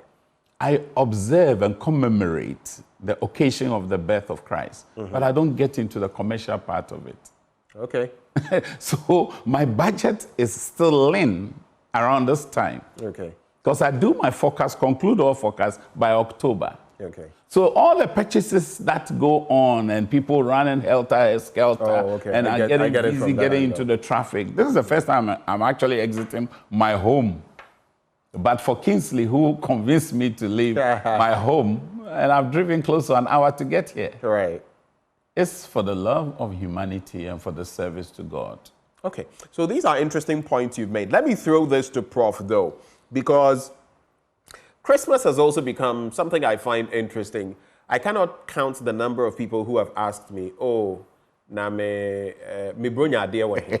Sometimes I feel like asking them back, na pacho. You know, we become, we forget what the Bible says. It's more blessed to give than to receive. We tend to always want to receive and never give. But on the bit about the commercialization of Christmas, you remember when Jesus went into the temple, he said, "You have turned my Father's house into a den of thieves." Commerce, rather than the focus on the main thing, the Christ in Christmas. You would also notice that around this time, Christmas songs from yesteryear, the Justin Biebers and the Mariah Careys and the rest, their songs are back. They are topping the charts. Why is that? Commerce. But are we losing the essence of Christmas, Prof?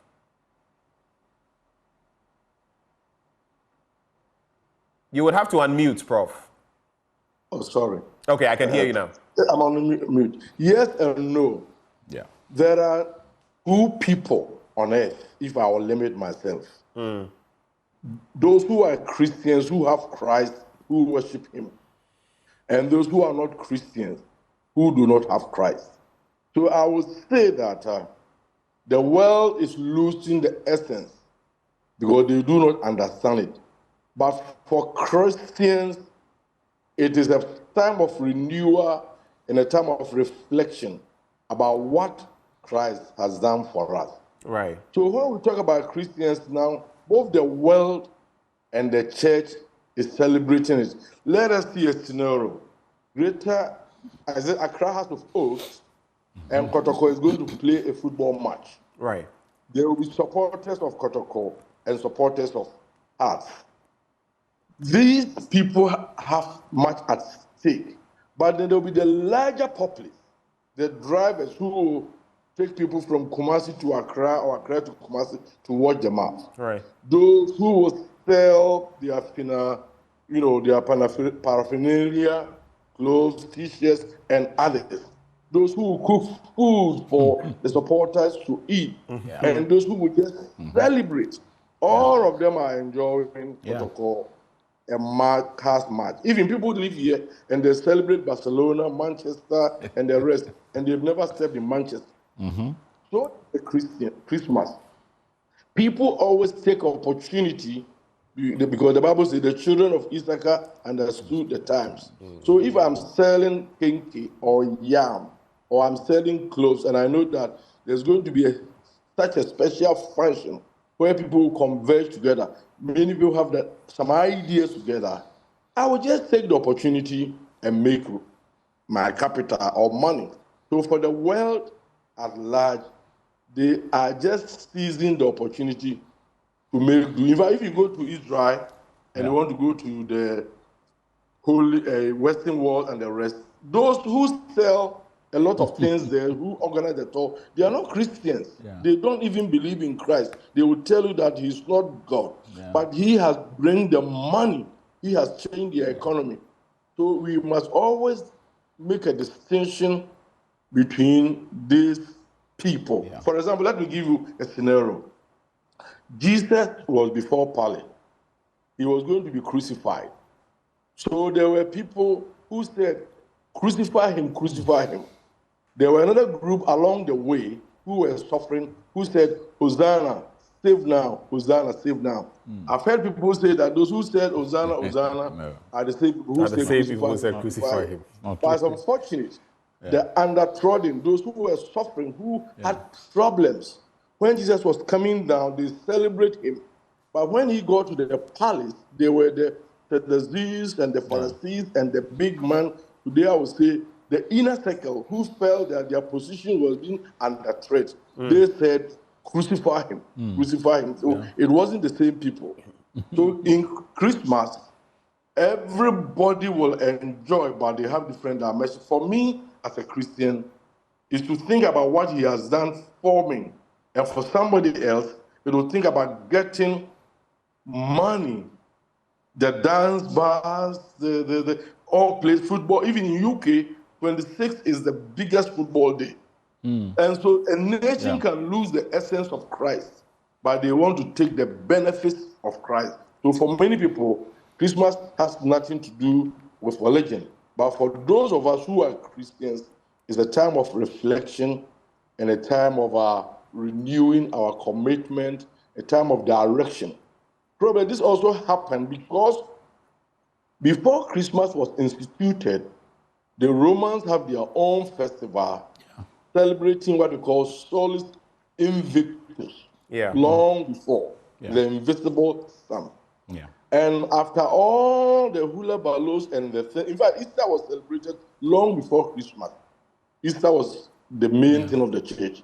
And after the church, Constantine has ruled and taken over, has made what we call the Holy Roman Empire. I think there was a wisdom for them to adopt that time, which was already a big holiday, a time where people will celebrate and situate Christmas into it instead of using that period worshiping their idols or whatever. Yeah. Then Christmas came in. But before then, we have evidence, even at BC 4, where people were giving gifts, and before Christ was born, people were giving gifts, celebrating and partying and doing these things. So most of these things came before Christmas. And what we do now, people just emulate what God has done for us. If he has given his only begotten son to we mankind who had nothing to offer, then at Christmas, if I give somebody a gift or a parcel, I just reconnect with what God has done for giving his son to the world. Interesting points being made there. And you've already had a bite of the commercialization cherry. So let me ask you this. Like an onion, I want us to peel layer by layer the church and what it stands for in the midst of all of this. Because everywhere you would find people celebrating Christmas today. But the church, is it losing itself? Is it losing its relevance? I have said that as charity begins at home, if you look at galamsey, if you look at corruption, if you look at bad governance, if you look at all the ills of society, you will find Christians there from all denominations. Is the church losing its relevance? Well, I mean, whereas the church is homogeneous in its root, as in Christ being the root, in its expression, we see it is quite diverse. Manifold. Now, that heterogeneous nature of the church is informed by the doctrinal positions of the various congregations. Now, these doctrinal positions reflect in the various practices of the people. So some may take to do things and find justification for it, whereas others would, using the same scriptures, condemn those acts or deeds of these individuals. Now, I have already remarked that the church is a divine entity. Now, the elements in the church are earthly. Now, being earthly means that they are not perfect. They are not finished products. These are individuals who are a work in progress. Now, Jesus in his high priest, I opened that, in his high priest prayer in John 17, one of the things he says to his Father is that I am leaving them, but they are in the world. They are in the world, but not of the world. Yeah. Now, the person who is an earthly element in the church is in the world, but not of the world. And that comes with a lot of tussle, because I'm dealing with you, you're human just like myself. My vulnerabilities, my frailties, my weaknesses, they rub off on you, they rub off on myself and the environment around me.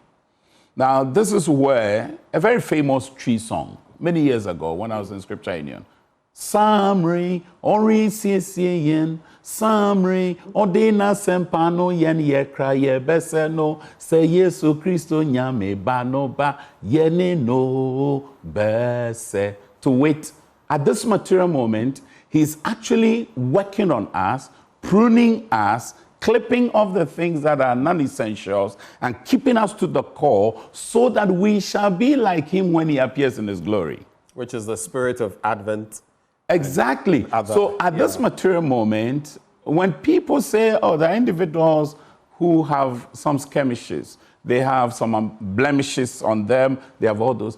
The church that Christ is going to marry when he appears in his glory is a church without spot or wrinkle.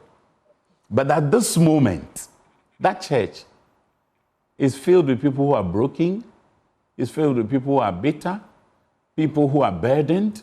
So Jesus looked at them and says, "Come unto me, all ye that labor and heavy laden, and I will give you rest. Take my yoke upon you, for my yoke is easy and my burden is light." That invitation, when you respond to that invitation, you become the disciple of Jesus. Now, he expects you now to go into the world in which you don't belong, to be salt and light. You know how people trample salt underfoot. You know it, and I know it. Now, I am salt. I am trying to bring taste to my community. So I'm a salt here. I work in multimedia. I'm Christian. I'm supposed to preserve the place. I'm supposed to give taste to the place. Now, how do I do that? The words I speak, the way I treat people, how I conduct my affairs is crucial. That's why Isaiah says, your light, my light, when come together, the people who sit in darkness would see a great light. Now, that is where the church still is struggling. Because there are other mind shapers, other than the church, who are equally as powerful, vociferous as the church. So once a person goes to church and receives his or her discipleship interventions, they come to the office and there is established behavior that is contrary to the church. Now, this person has to make a choice, either to swim along the tide or to swim against the tide. And that I regret to say, tough decisions I regret to say, this is why, for instance, if you take our parliament, current one as it is, the eighth it's not dominated by Christians. It is. But look at the things they do to each other. I was at the ECOWAS Parliament area in Abuja just this year. And two parliamentarians from Ghana, from opposing side, were sharing sausage and egg. They didn't know I was Ghanaian because I had gone there as guest of the Anglican Church in Nigeria. So I was just standing there and I was completely shocked. I approached them and I greeted them in local language and they were surprised. Say, "Hey, you're Ghanaian?" I said, "Yes, I'm Ghanaian." And I said, "Gentlemen, why don't you show this to the cameras? Why don't you make this part of your optics?" And he says, "That one is politics." And my heart just sank. So that is the tragedy that the church is confronted with. We've got the individuals who sit in the church. They are supposed to be salt and light, but they choose for convenience's sake not to be. And that cannot be blamed on the church. It is the individual who has made the choice, like Joshua called the people in Joshua 24. "Choose you this day whom you will serve. But as for me and my household, we will serve the Lord." It's an individual call.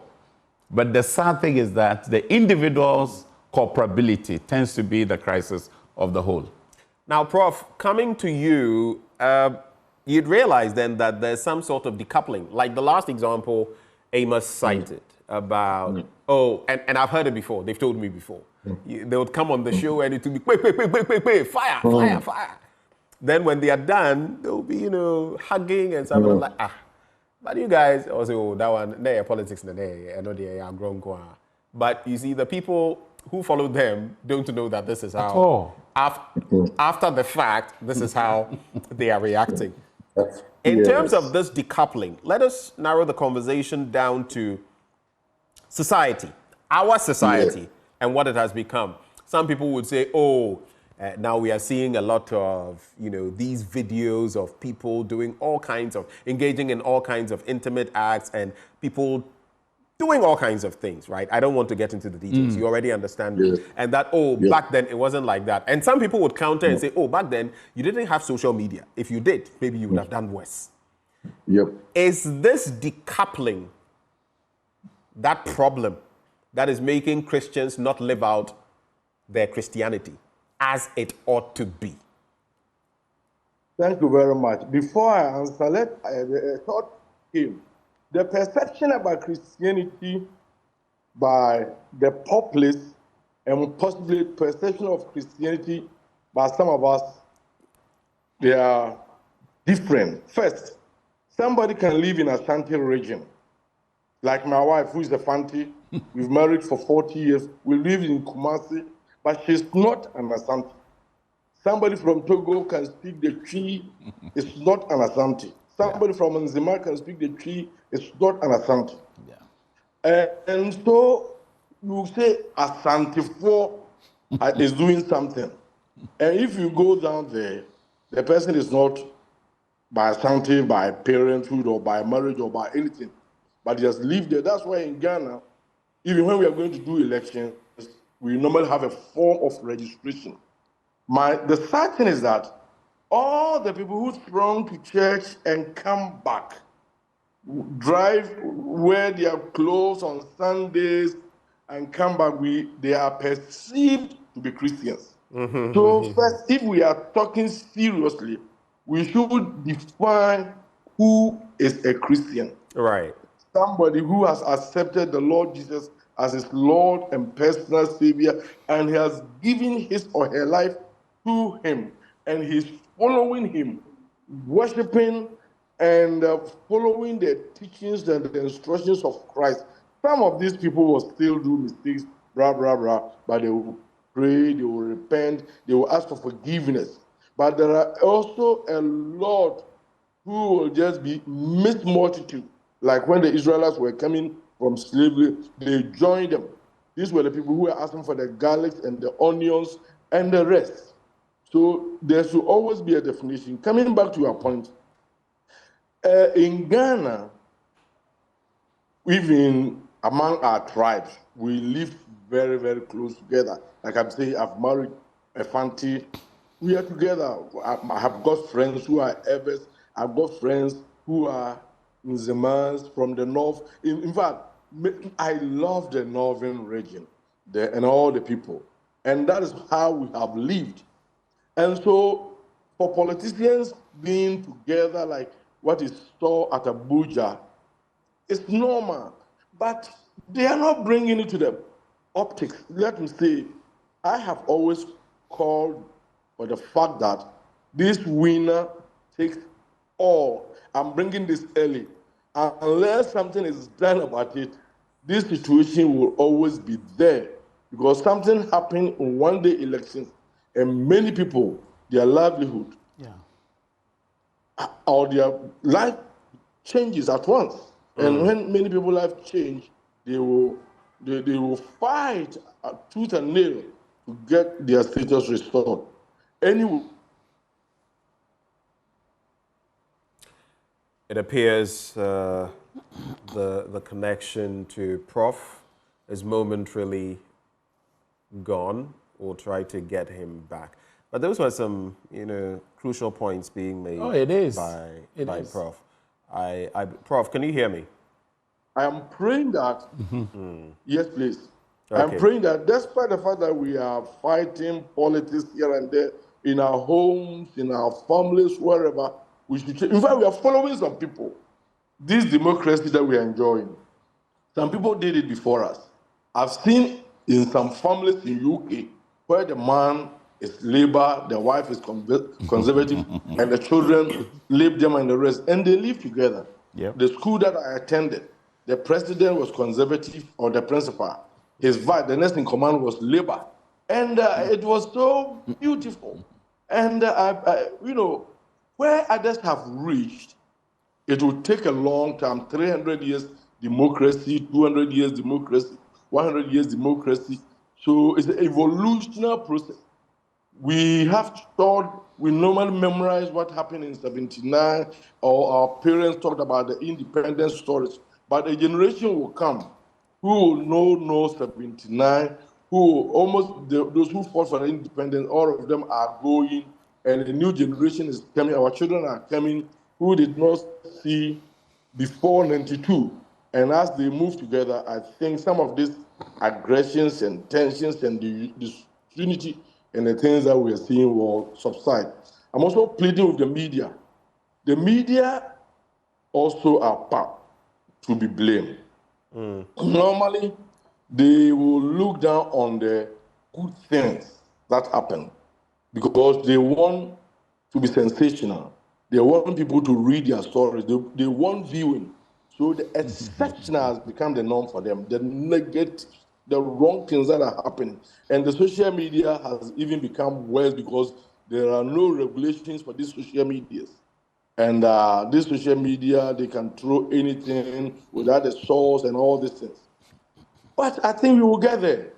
People like Joe, you, and some individuals in some of the media space, we respect you. You are objective, you are credible. And as if we get more people like you and others, probably we will get there.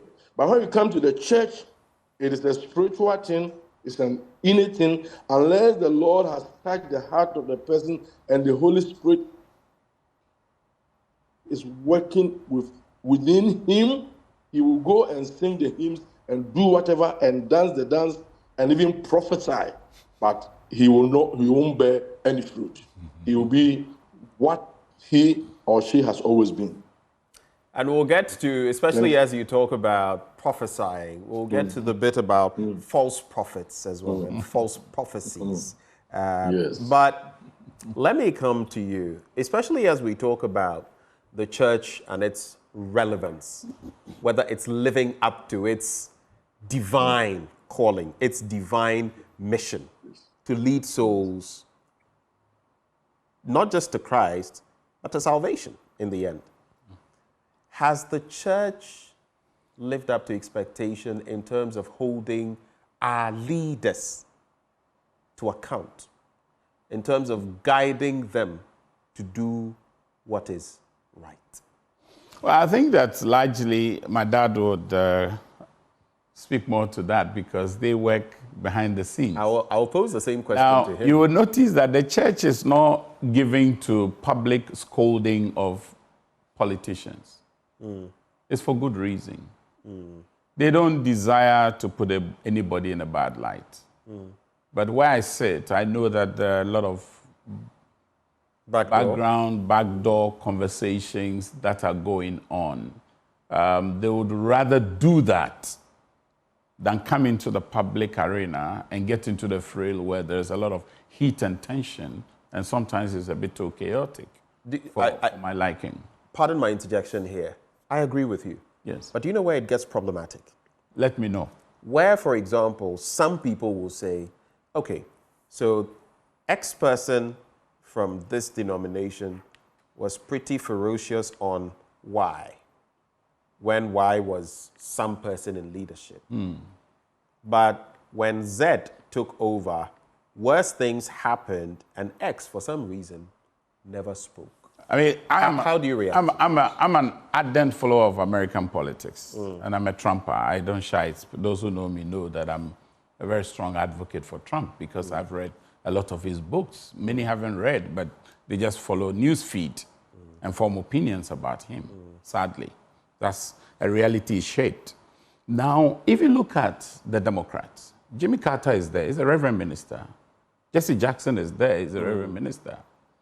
When Obama does something wrong, he's not going to stand in public and scold him. He's going to talk to him behind the scenes because there's a part there are times those same people you speak of, Reverend Yes. Jesse Jackson and the rest, they will subtly express their opinions in public discourse. As for that one, the pastors do it. In Ghana here, even in Ghana here, the pastors do that. They do that. But in terms of what people love to see, trollings, scolding, that no church leader is going to do that, especially any church leader worth his salt, because there is diplomacy also part of it. It's like media, your entity, what's the name? Ghana Media, what's your group's name? Is it the Media Foundation for No, West no, Africa? not Media. Well, it could even be Media Foundation for West Africa. Or the Ghana Journalists Association. Ghana Journalists Association. I was a bit unsure of what. So, for instance, look at these two entities. If multimedia goes AWOL in any of its presentations, they may make a sublime statement but they won't scold you in public. They will call you on the side and speak to you. There is diplomacy also in leadership. There's tact and diplomacy, which is also part of it. To what extent do you stretch this tact and diplomacy? Because while I agree with all of these, tact and diplomacy have their threshold. And sometimes, I'll give you this typical example. There are a few times I have gone, and you know we have this problem in the country. If you are dressed in a suit and all of that, you are treated differently. Yeah. I think once or twice I've been to maybe a bank or some other facility in shorts, not looking like my usual self.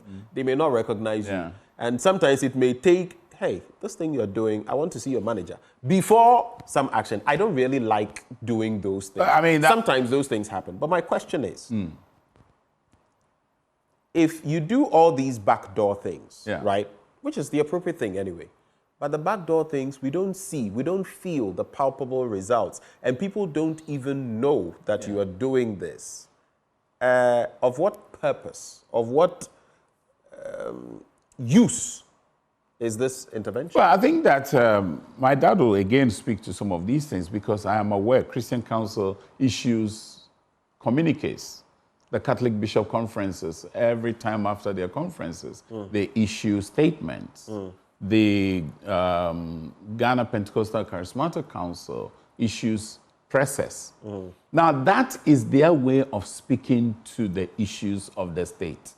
They've called on the president. For instance, now president-elect. The churches have spoken. I saw Bishop Titi Ofer, my friend's statement that he issued. Now, that is the church speaking. But they do it in different ways other than what sometimes people love and they enjoy. They feed on those things. And I think that as a nation, we tend to like that. So you have done something. Instead of me speaking with you first in confidence, I come to the public and I drag you through the mud. And we need to desist from that as a nation because no nation is built that way. It's not progressive, really, if you want to look at it. People are calling their fathers out in public. Is that what the culture we want to build? That young people can take to social media, and for instance, you disagree with, say, your father on a matter. Then you go and throw your dad on social media. To what end? That's your dad.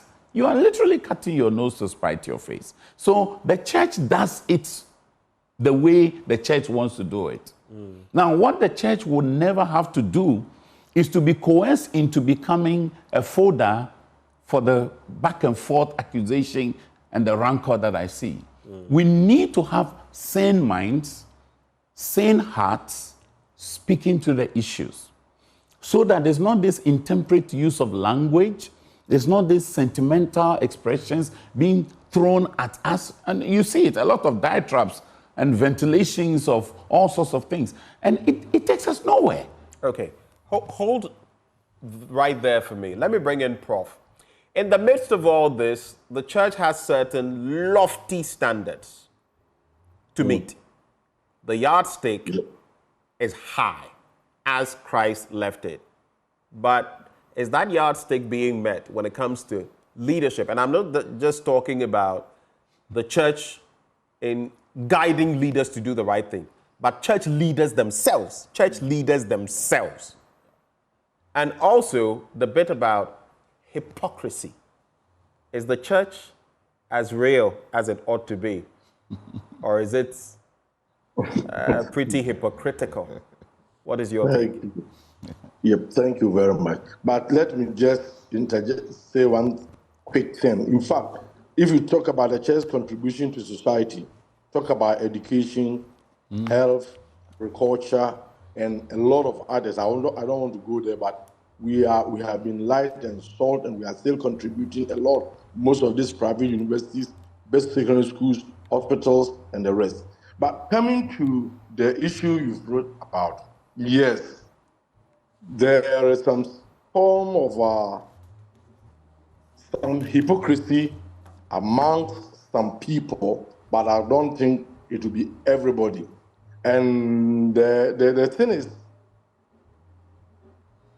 we the leaders have to be the salt and the light so that we will earn the right to be heard. So I'm also taking this opportunity that to speak to us that before we point one finger to somebody, the four are pointing at us. Jesus said we should take the log out of our eyes before the timber or whatever, before we can remove the speck. So I'm using this opportunity to say that we, the church leaders, might not be perfect, but we must also work towards perfection, just as Kevin said. Nevertheless, you said something which may be true outside, but it's not true within. We do a lot of lobbying, behind the scene talks. But for somebody, you will try everything. You will not even give you the audience to come and speak to the person or share your mind. For such people, sometimes it's unfortunate in our camp. They say, when the frog has taken too much water, it vomits. So some people comes out. So leadership is symbiotic relationship. Yeah. Let us try, we the church leaders, let us not appear to be one party A is in power. We are chastising, bastardizing, demonizing, and when party B is in power, we seem to be in bed. That's apparent. But let all the people also respect the voice of the church as a conscience of the nation. Yeah. And they have something to contribute.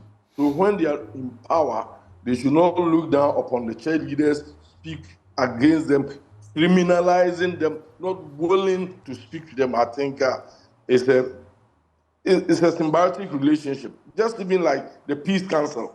Many times, people say the Peace Council is not talking, the Peace Council is not talking. You have an issue. I have come to you, I've spoken with you, you have received me, you've listened to me very well. So why do I have to come in public to come and make another noise? Yeah. But I'm trying to come to you. You will not listen to me. I will do everything. You will not even give me the audience. So when this happens, then possibly I have no option but to take to the media. And so this is one of the issues that is there. Also, the perception of Ghanaian society. They have, this pastor is for this party, this pastor is for this party. They make the things very, very, very difficult for church leaders to intervene because of people's perception. Why should a pastor be partisan? I don't understand it. In Ghana, where the nation is already polarized, if you are not in party A, you are party B. We have all of them in our churches and we need to unite them. So church leaders should always be cautious in dealing with such issues that will not divide or further the split or the division we have. So we should do everything. I will advise myself and all church leaders. We must be more diplomatic. Do everything in our power to unite. But let me tell you, sometimes we went together. I remember when we were doing this LGBT bill, the way we united and we were moving together, we were flowing together. The parties needed us, we needed them, and we worked together. So there are certain things we really work together. And it's not normally in public, but we sit down together, we write together, we discuss things together. And I believe that there should be more of such things. I see. Now, when you look at the visible manifestations, Amos, and I'm directing this at Amos before I come to you, Prof. You look at, we've already spoken about them, but let me reiterate. Bad governance, corruption, the likes of galamsey and thievery, so many things that happen. Injustice, even when it comes to the justicial system, dishonesty, galamsey, greed, murder, so many of them. You would also find that the church, some way, somehow, has its tentacles in all of these. And when I say the church, I'm not saying that the church for what it stands for. Okay. But what people who are in the ethnic church, elements, and this is where in the church rather than of the church, like you said, comes in. But at the same time, God will not come down from heaven and practice Christianity for us. It is human beings like us who will practice it. And it is someone else who will see and say, this is good or this is bad, right? How then do we sanitize the church? COVID has taught us. How then do we apply sanitizer to cleanse the church? You know, where do we start from? You know, Ghanaians are a very interesting group of people, myself being one. I traveled to one Western nation, and this brother of ours picked me from the airport, taking me to a shopping area. But I saw the speed limit, and he was overspeeding. I prompted him. You know what he said? He said, "Oh, bro, I had your cameras in here." To wait, really? To wait, there are no cameras in this area. That is our being. Owning the responsible duties of a citizen has not been what we exhibit generally as a society. So you drive to the robot, as they call it in South Africa, traffic light, and you are endangered when it is green for you to go. Somebody who has red feels that they can drive rather than you who has the green to go. And when you draw their attention, what do? They gesticulate at you, insults. Yeah. That sense of entitlement to do what is wrong is a pain in this nation.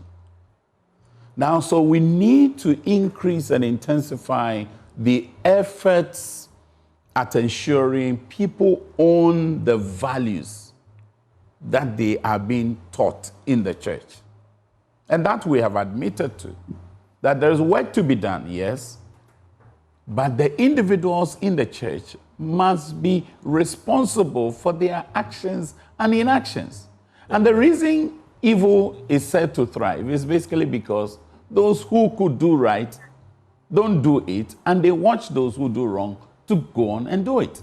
And so we can call out those individuals who do the wrong. Let's call them out. If they have to face the justice system, let them face it. If they have put their hand in the kitty which belongs to the entire state, we can sit and watch them. If we sit and only lament, then we are also being negligent of our duty of care imposed upon us. Okay. For the sake of time, we'll have to start winding down. There are two quick things I want to bring your attention to. But, Prof, if you have any take on this, you can bring it up quickly. If not, I have just two quick things to wrap up with.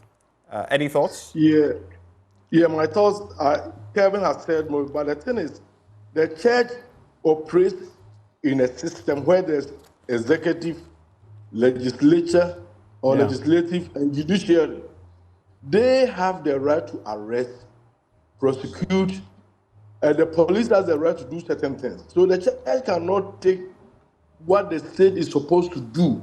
So we will preach and talk and speak our mind.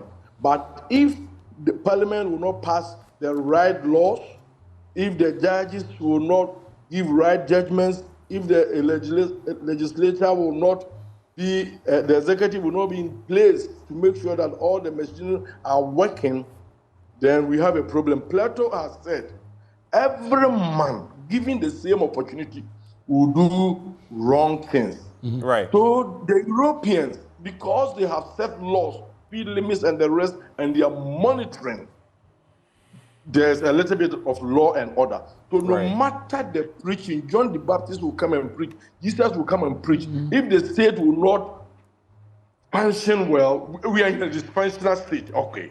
If we will not function well, the church cannot do anything.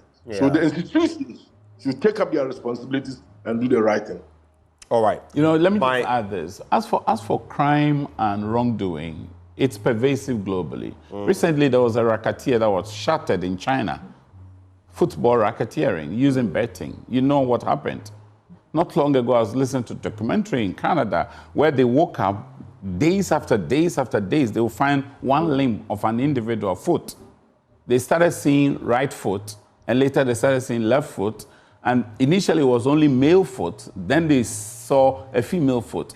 Systems ought to be put in place to ensure people are compliant. Okay. And where we fail to put in those systems, we cannot bash the church. All right. I want us to address two final issues that begin with P, the letter P. Okay. Poverty and prophesying, or as some will say, prophesizing. Now, poverty in the sense that even as we celebrate the spirit of Christmas, giving, loving, and not just giving material things, but giving of our time, giving of our listening ear, giving comfort to people. There are a lot of poor in our society, filthily rich and healthily poor. There is the saying that someday, if we are not careful, the poor will have nothing else to eat but the rich. But at the same time, in many of our churches, the pastor needs a car. Oh, let's contribute our substance. But Amma needs life-saving surgery. Oh, ye mompaye, nyamebeye. That is one. And two, all these pastors claiming they have heard from God. And over the last election, you saw them. And I saw that this person will become president. I said, prophecies nibino. Atonsu. Did God speak to them?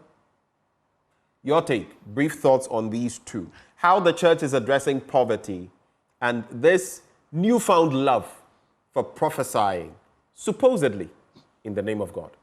Prof, we'll do, let's say, a minute each and then we'll wrap the conversation. Your thoughts? Yeah, Jesus even said the poor you will always have. But especially in the Old Testament, there was the need to be kind and to support the poor.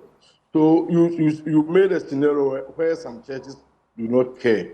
But so long as my ministry and the churches that have fasted, we have done our best to support the poor. So our advice, my fellow pastors and ministers, we must be like the good Samaritan, and we must take care of the bruised and the broken, and we must show love to them, not only at Christmas time, but at certain time, because for some people, unless they are supported, they cannot make it. For some people too, they should also eschew laziness and work hard and sweat and make it. Some people can break the odds of poverty.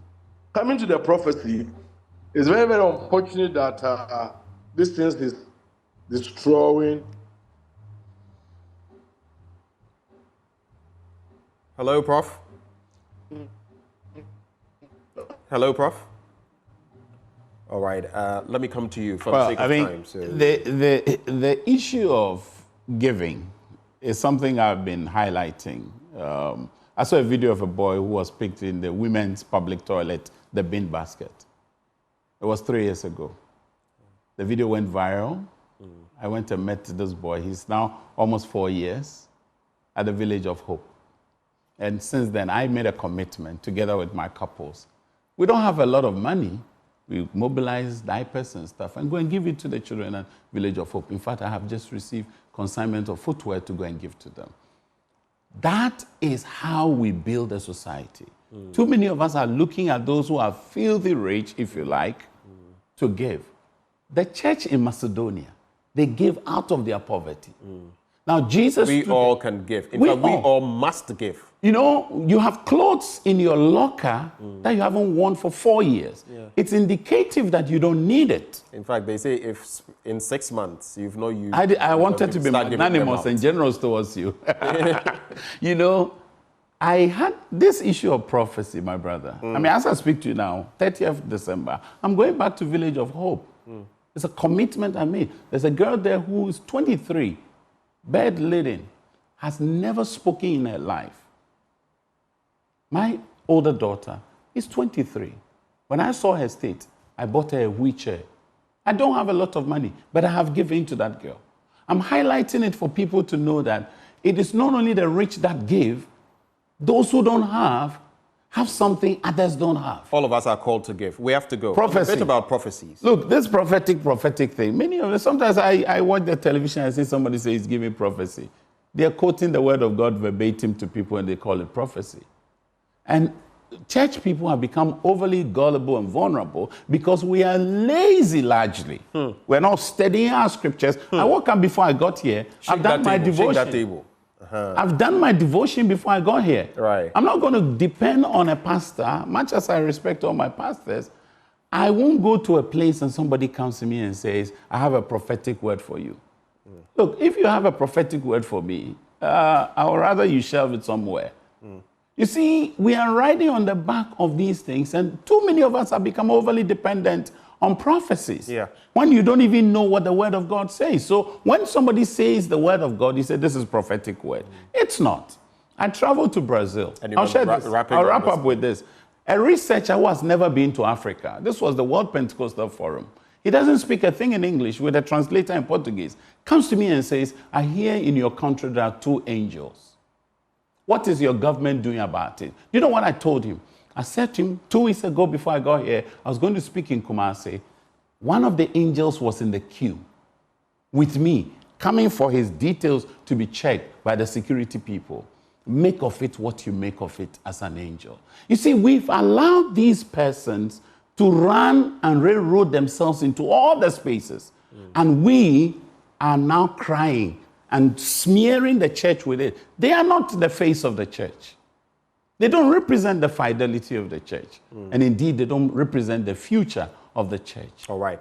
Prof, we lost you briefly. You have the final word, and then we are going. On this matter, I think you were talking about prophecies. Yes.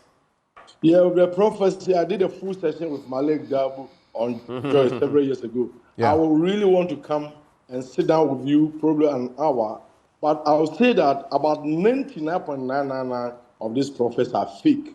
There will be one who might be genuine, but the fake are too many, and they are serving Christianity in Ghana. I'm always angry when they seem to ride Christianity, and I mean, it's bad. I will not be able to deal with the matter, but if it were in the Old Testament, most of them will have been killed or stoned, because any false prophet should be stoned or killed. They wouldn't have been allowed alive to say that their prophecy failed. No biblical prophecy fails. And no biblical prophecy will be like a swinging of a pendulum, either or. Yeah. So let us, sometimes we should not give time to them. Yeah. But I would say that there is always at least one out of the many who is genuine.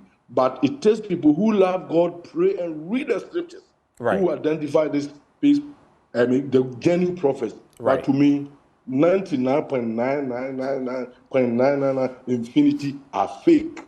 I don't spare them. In fact, it's an anger. Let me end here before I overstep my. Thank you, Prof. But the word says it, and like Amos said, if you read the word, you will know. By their fruit, you shall know them. Yeah. Where do you read of Isaiah or Jeremiah saying that something would happen, or Elijah, and it didn't happen? So now someone says something, it doesn't happen, and it says, oh, I saw it, but you know, God sometimes must. And the other one is that Mikoye Humbibi. How do you do something about prophecy? Thank you, gentlemen, for joining the conversation. Please stay with me. Amos Kevin Annan is CEO, Hearts and Habits Foundation. Of course, if this Christmas you have anything to share with them, you can take them and help those who are needy. We also have Reverend Professor Frimpong Manso, a former General Superintendent, Assemblies of God, and founder of the Frimpong Manso Institute. Prof, we are so grateful. Thank you for joining us. Thank you, Amos, for joining the conversation. But before we take a breather and share a heart-rending story with you, have you thought of an ideal Christmas present? Well, make Syntex Tank the perfect Christmas present in all homes. The ribbon, what is here? This Christmas, gift a Syntex tank to your family to give your family access to clean water, especially in these times of Galamsey and all of that. It is crucial. It's not just for Christmas, it's for a lifetime. No matter where you are in the country, just call this number. Pick up your phone, yeah? Bing, bing, bing. 0244 335 168. 0244 335 168, and we will make it happen. So this Christmas, think outside of the box. Don't make it rice. Don't make it oil. Make it Syntex Tank. Syntax tank, are strong, are tough. Well, when we return, we have one of those tough conversations. A 68-year-old woman who is in need, 68-year-old Chocho, she's been battling with poverty and hardship, grinding poverty for years. She was born into poverty, she's weathering countless setbacks, and even when glimpses of hope appeared, well, her journey turned out to be fraught with pain, resilience, and unwavering faith that someday, somehow, things would take a turn for the better. Let's actually take a glimpse at Chocho's story.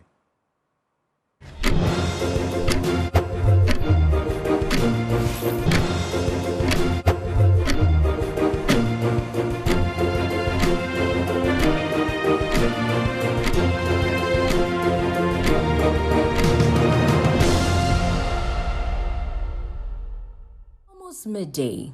Sitting beside her wooden structure is 68-year-old Chocho. She's in deep thoughts as usual. Chocho isn't so well and couldn't go to work today. Life has dealt her its hardest blows, yet she endures, greeting each day with the determination of a seasoned warrior. Chocho recounts a moment when life felt unbearable and she had resolved to end it all. But just as the darkness threatened to consume her, a kind stranger stepped in, offering the help she never thought she would receive.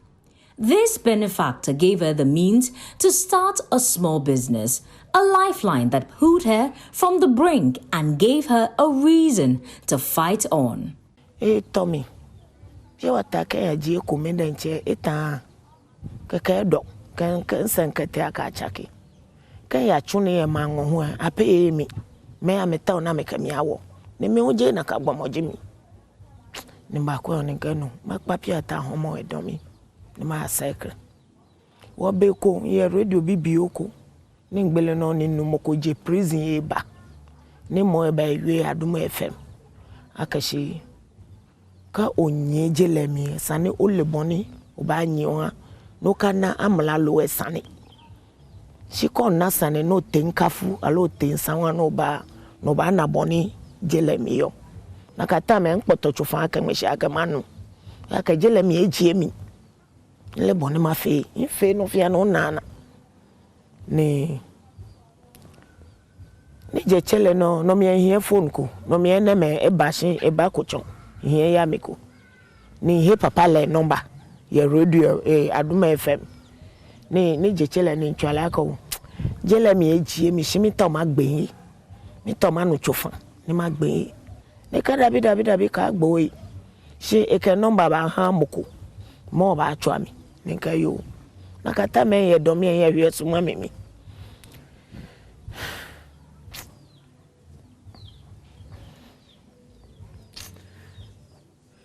Oh.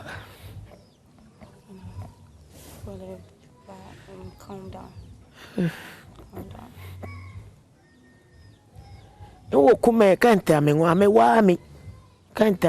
wa mi wo ba bala ka che nsumo ni ma benka me do me nche ma kwan life agbene mi fe no fia no ni nana ni ka o be san ma shi jele mi woni bla jale ba no e bla jale ba chwa mi no kata me nlele ne kai choni Adum FM shi nka gbe shi ame baba na ba le ni yo to boni nye ba ni bla jele me ba na me ka me ba pe ye do mi market ni na ka gbile ni ma gbo ne ye ko ni ahun ame ba na me he komi na me ka ba mi ame ye pi ata mi na me amishka aka nka gbe shi nyumoda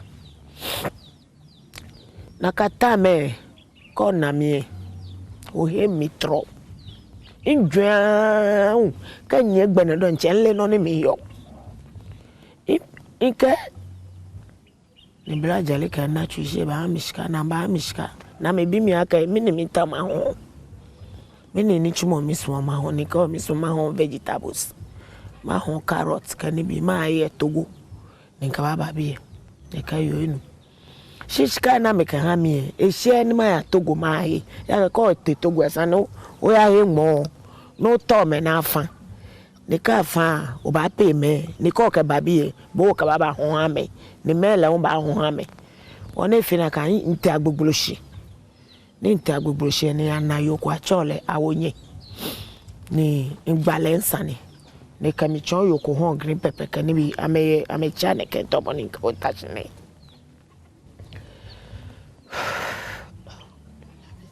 onde wai papa misrawo mabo mami akuma wai misrawo wai bwade na me ami ne mba no ahe nimba no ahe mami lele we fi o mi fine kan ba ho ka tan ka je chele no kan san ya wo ka ba ihe mi na ka wona ni ka ba boy na ka amo ka ni bi ne omo. Chocho ponders about her journey as an only child. Her dreams were simple yet profound: to save diligently and grow her modest business into something remarkable. But life, as she reflects, had plans of its own. Afọ mi nkometo mbenye musumbi mbeche musumbi mi nkometo mami fo ne ba shimi yan papa 3 months ne papa wo mi ka mi ya hanse o ya malata ne lawe wo mi ne ka mi te aigbe etomia wane kamo ko kan wane ba yin mene na na shibi ne fe gbagbai shino ni nyumo enma noko bene ba nya echu donc hier mi on ka ba je ko ye bi mi chuni mba ye ne kan money boss ne kan te an kan ba na ka ta me two city coins eko be na kan 1 city echuluwe no yo wo kan temba e fe na kan ye ni lebi nka shika to bona fe mi ta ma fe no ko ye hie ya ka carrot ka cabbage mi na ka ejalanwa ewo mi na ka spices ka ni bi ele efite carrot ko ka mashika he mlape ka ka ipoto ka cabbage ka ni bi ni kan ba wo spice ni ne spices mi ni mba shigbe na ona ka do market ko she me ko me wo jala egbe ni mba shi ni nte inside nyemi shinyu moye solemo beni ma ba afu alonte la kani bi ye ni wo jala ye kani bi shimi wu ye he mo ka yele ko akashi ene enye ye nsusuma no shinyu moji mo ni boji na nyumo le bon we ka shipon we hani na kani a ye nsusuma no e won bo ni solio ni wo njala eko e shano yoko ya o mase ko wunyoni she ama wa fo amega wo fen wo ko itomo nyemi me kana mi na ko anti dede tete la cho mi mama tete nka onyemi o ma mi eje ko eteni chumo o fen wo eje no ne twa mi aga ke la gbenye jala mi o ya no akwo ni bi e nka naka mini yo hia woni moko e ba dro mi na ni mi na nche hia mi fio lai sha ni bi be ma gbo mo be mi ni je yo be sa ni ma shijele mi ya ke na mo ngon ya eko na mo ma che eko na mo jimo ni ma ngon ma ya aka mi kaple ni nka chuni oko be kan temene we kan be noko obaya mokoma ngokrapo ba sha adwie mi no fu ame ni bi ai na ye wonu fio ka wo chance mi abo mi onu papa ne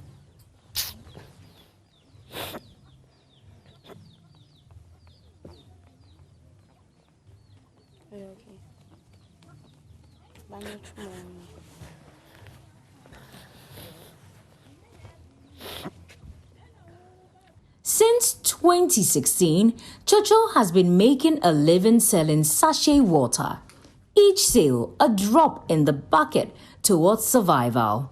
Her journey hasn't been without its share of struggles.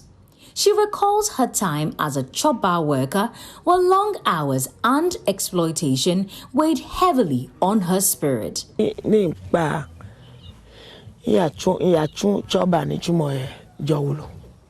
Ni nchwa papa la pe mi aka mba holoka shi boni je me chaka ni bi mi ji money sa je me fe E ka ba me 3 million, 4 million. She never na boni me tune ka ba pay me 6 million. Agone 6 million ka ba me 50 Ghana. Ka me 50 Ghana, ka me 1 million. Oba ye ni once a day. Oba ye ni bikome, shikome, bikome. Me no kpakpa ni. Me tune akashi man na shikani nke fame business. No one me ba me tune me abo. Ko wa me wa bo aloje naka. She no pay me. No le wa. No you know nkashi. She recounts the challenges she faced when she finally moved into her kiosk, a place that, despite its modesty, became a sanctuary and a symbol of her unyielding determination. Any you domie, she a tell we ba konshia. Ni e ho Lebanese nyoko. Ni Lebanese nyo ha mi check. Me check and let me. School ya ko. She a tell binu ko ya chole soke to mo binu ne ni ke hale. Akashi e na ya jiska kaba. Wo shika ne ya hekaba ne galiche. La we esi no ne ba kami ako na kiosk ya taifa. She a ho. Enya ho aka 16 million. Me ne nlemi. Yin ko mi da. Na wo kiosk kaba. Fe poto. Inka ni loli wo kaba. Shika ni blofo nyu e kan mi ni nka pay kiosk no ni sure. Ni nka fe wo driver di. Bona feni elo ni bi e kaba bi ami. Ya ka blofo nyu e ka sumo na e ka mko ba yin shi ami. Oba na ka okashi no, oba na ka onu fun eje poka jeje. Beje ma hu ogmo eje. Obo e sa me ho forest e mi eje. Onu fu e ba nyi on eneke na e ba ho. She scorpion page no ni commission. She meshka npe sabolai kango. Npe sabolai me wi jende ene nchene because me niska me be ko hospital. Ena me bompa ene gidie bi guso asana me enti anya me wi. Ade we agu me first ni ba ku se woni me. Me 60 years we try na we buy. Her sole companion is her trusty radio, a lifeline to the outside world that fills her quiet moments with sound and solace. Beside it sits a small bag of painkillers, a reminder of her struggles. Life, with its inevitable highs and lows, tests us all. But for someone like Chuchu, who lacks the cushion of stability or the comfort of a support system, the lows seem persistent, while the highs as fleeting as whispers in the wind. In the hospital, in that friend Jomi, in the hospital, New Market Jegbe. Yeah, I guess and my feel lab. In feel lab, I get typhoid. Chofana kayami enunta shipon chofani. Isho ko me kokura eje. Sani ma foto. Shingba shika yo mbinu. Inpo shito nka sugar wo mi. Ni iyo. Ma po shito follow. Kaka mfe gali. Nka nu holo kan wo ehwe no. Kaka mpo shito kaka nka sugar wo shito mi. Ya kan kaka yi. Kaka nu no ehwe no. Kan jipo e kan ka ebo ole. Shin le akashi one day du mo ba cho yana ka vi me aka one day e to mi na kan ma gboda le ka nyumo ni bon we ka shipon ah e fe ha me ni fe mi ayi o mi we ba fe ha mi e ba mi ka pasa ki o se yin ka wo Her resilience is nothing short of extraordinary, yet her story carries a poignant weight, a reminder of how life's unkind twist can erode hope and dim the spark of joy. Mi anu kwale makebo akashi mokoni chumo nsumo machudon. Mine nchemi sumo ma fenku container fio. Ni ma ho aboneki. Boneki, me to ma ho no make Pot.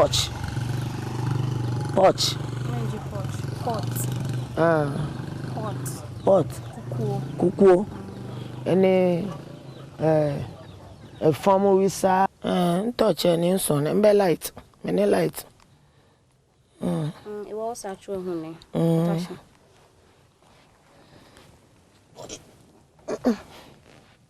So this is her bed, but you can feel the wooden structure the moment it sits. The mattress is just a thin layer of. Your mattress. Diana, it's a day into my.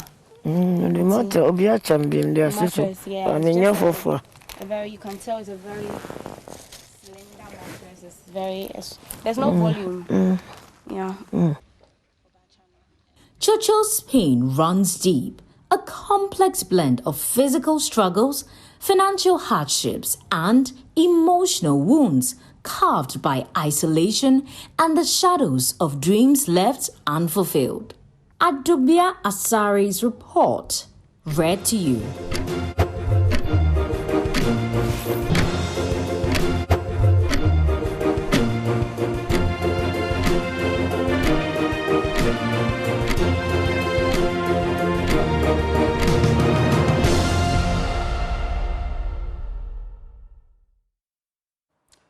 Welcome back on the AM show. And you see behind me our very own Chocho, whom we've adopted in a way. Went to a brass sport, this came up. Adubia Asari now going to where she lives. Her story is pathetic, and in the spirit of Christmas, we're asking you, if you can, do something for her, to do so. Look, she lives in a kiosk. Her living situations are not the best. No electricity, heat. When it rains, she gets beaten. She's 68. She could be mother, grandmother to any of us. If someone could even help her with accommodation, and it's not coming to us, it's going directly to her. A few of you sent donations directly to me, something I did not want, but I had to do it for that time. And all of that, 3,500 CDs, was sent to Chocho. But for anything else you have, you can reach out to her. We've actually put out her number, and I will reiterate that number, 059 158 4034. I'll be repeating it as we take your calls as well. So you can shoot her mobile money, and we'll try to work to put everything together and do something for her. It's not coming to us, it's going directly to her. And you will see her name on that as well, Frida Dede Fiano. Frida Dede Fiano. We popularly call her Chuchu, but that's her real name. But for now, we're accepting your calls. We've activated our phone lines. What are your thoughts on Chuchu's story? But what are your thoughts about the discussions we've had on the show today? Christianity, the church, and whether it's living up to expectation. You had Amos joining the conversation. You had Reverend Frimpong Manso joining the conversation. What are your thoughts? But before your thoughts come through, as you call 0302-211-691, a few more celebrations here. Oh, and let me reiterate. Happy birthday to Marie Antoinette Anefi, my own colleague from back then in school. Happy birthday to you, Christmas baby. Also, happy birthday to Sweetie Abochi, my co-host. Happy birthday to you. Well, I believe we have a caller on the line. Hello? Hello, good morning. All right, we've lost that caller. Let me see. I think I saw a few messages coming through. Yes, this one says, happy birthday to the CEO of The Colors gold buying entity. I hope this is legitimate gold buying. Happy birthday to the CEO of The Colors gold buying, Mr. Stephen Aqua. God bless your new age. And it's from one of our very own here. All right. Hello, good morning.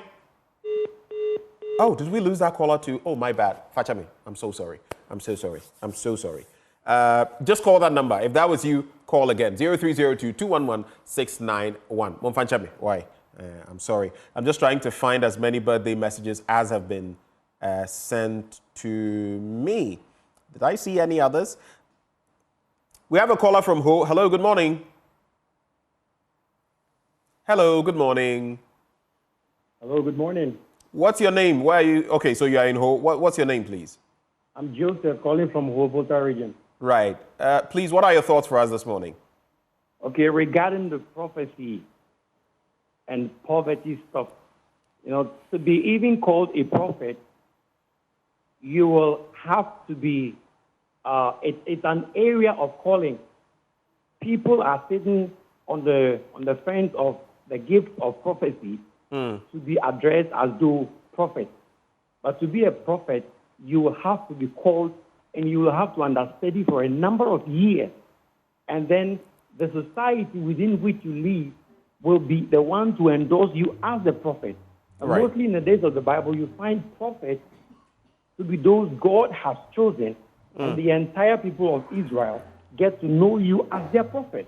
Yeah. So this day, you find people who are able to explain little bits of scriptures and are able to see by the gift of prophecy, even during prayers only. You see, a prophet himself can even see without praise.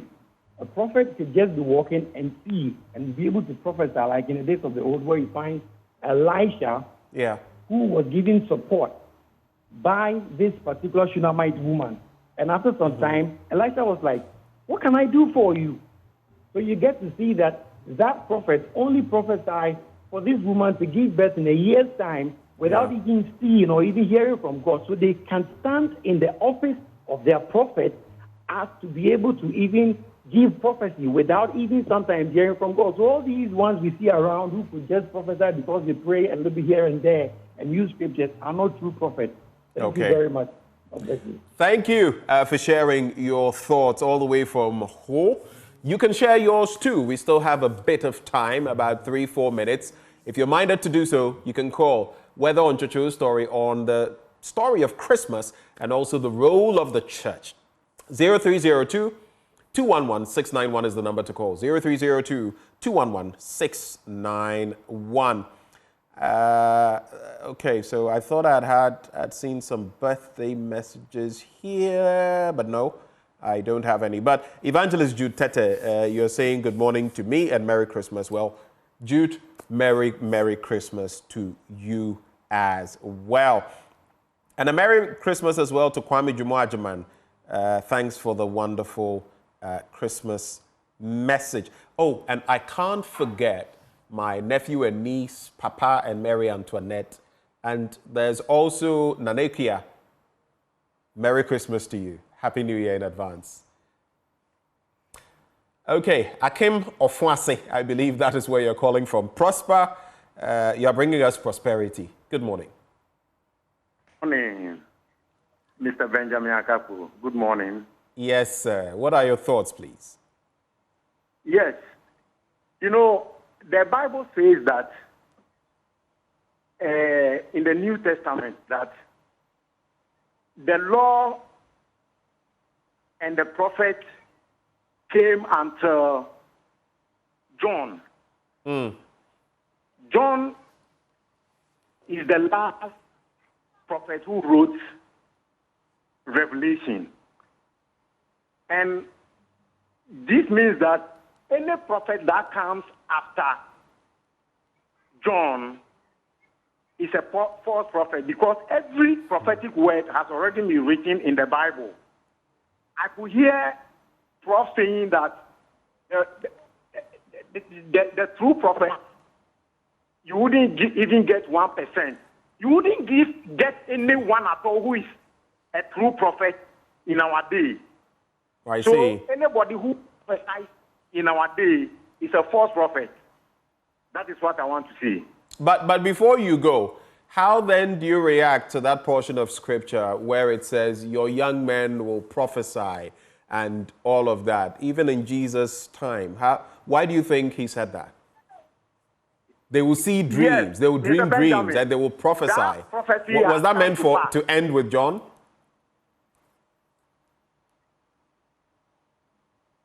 Hello, Prosper? Yes. Did Mr. you hear? Benjamin, Yes. I can hear you well. Did you hear the question? Please, yes, I hear the question. Mhm. I'm ready. That prophecy has already come to pass. I see. The prophecy has come to pass. Okay. Okay, Prosper. Yeah. Akpegan, thank you very much for calling and sharing your side of the story.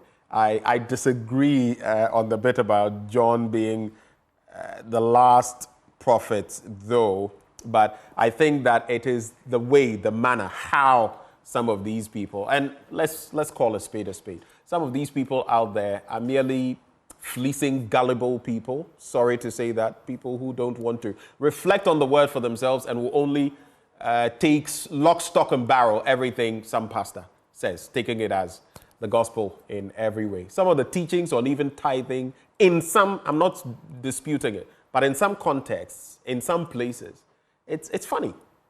It's funny. So let's be wary out there. But if you prophesy, supposedly in the name of God, and that prophecy doesn't come through, that prophecy was not from God, simply put. But thank you very much for allowing me to serve you this Christmas day. Ho, ho, ho! Merry Christmas to you, and enjoy the day in the Lord. Have fun. Stay blessed. Happy birthday one more time to Maria Antoinette Anefi. Happy birthday to Sweetie Abochi. Happy birthday to everyone else who is celebrating today. God bless you. Joy News Desk will be up next. But for me, my shift is over. My name is Benjamin Akapo. Thank you for watching.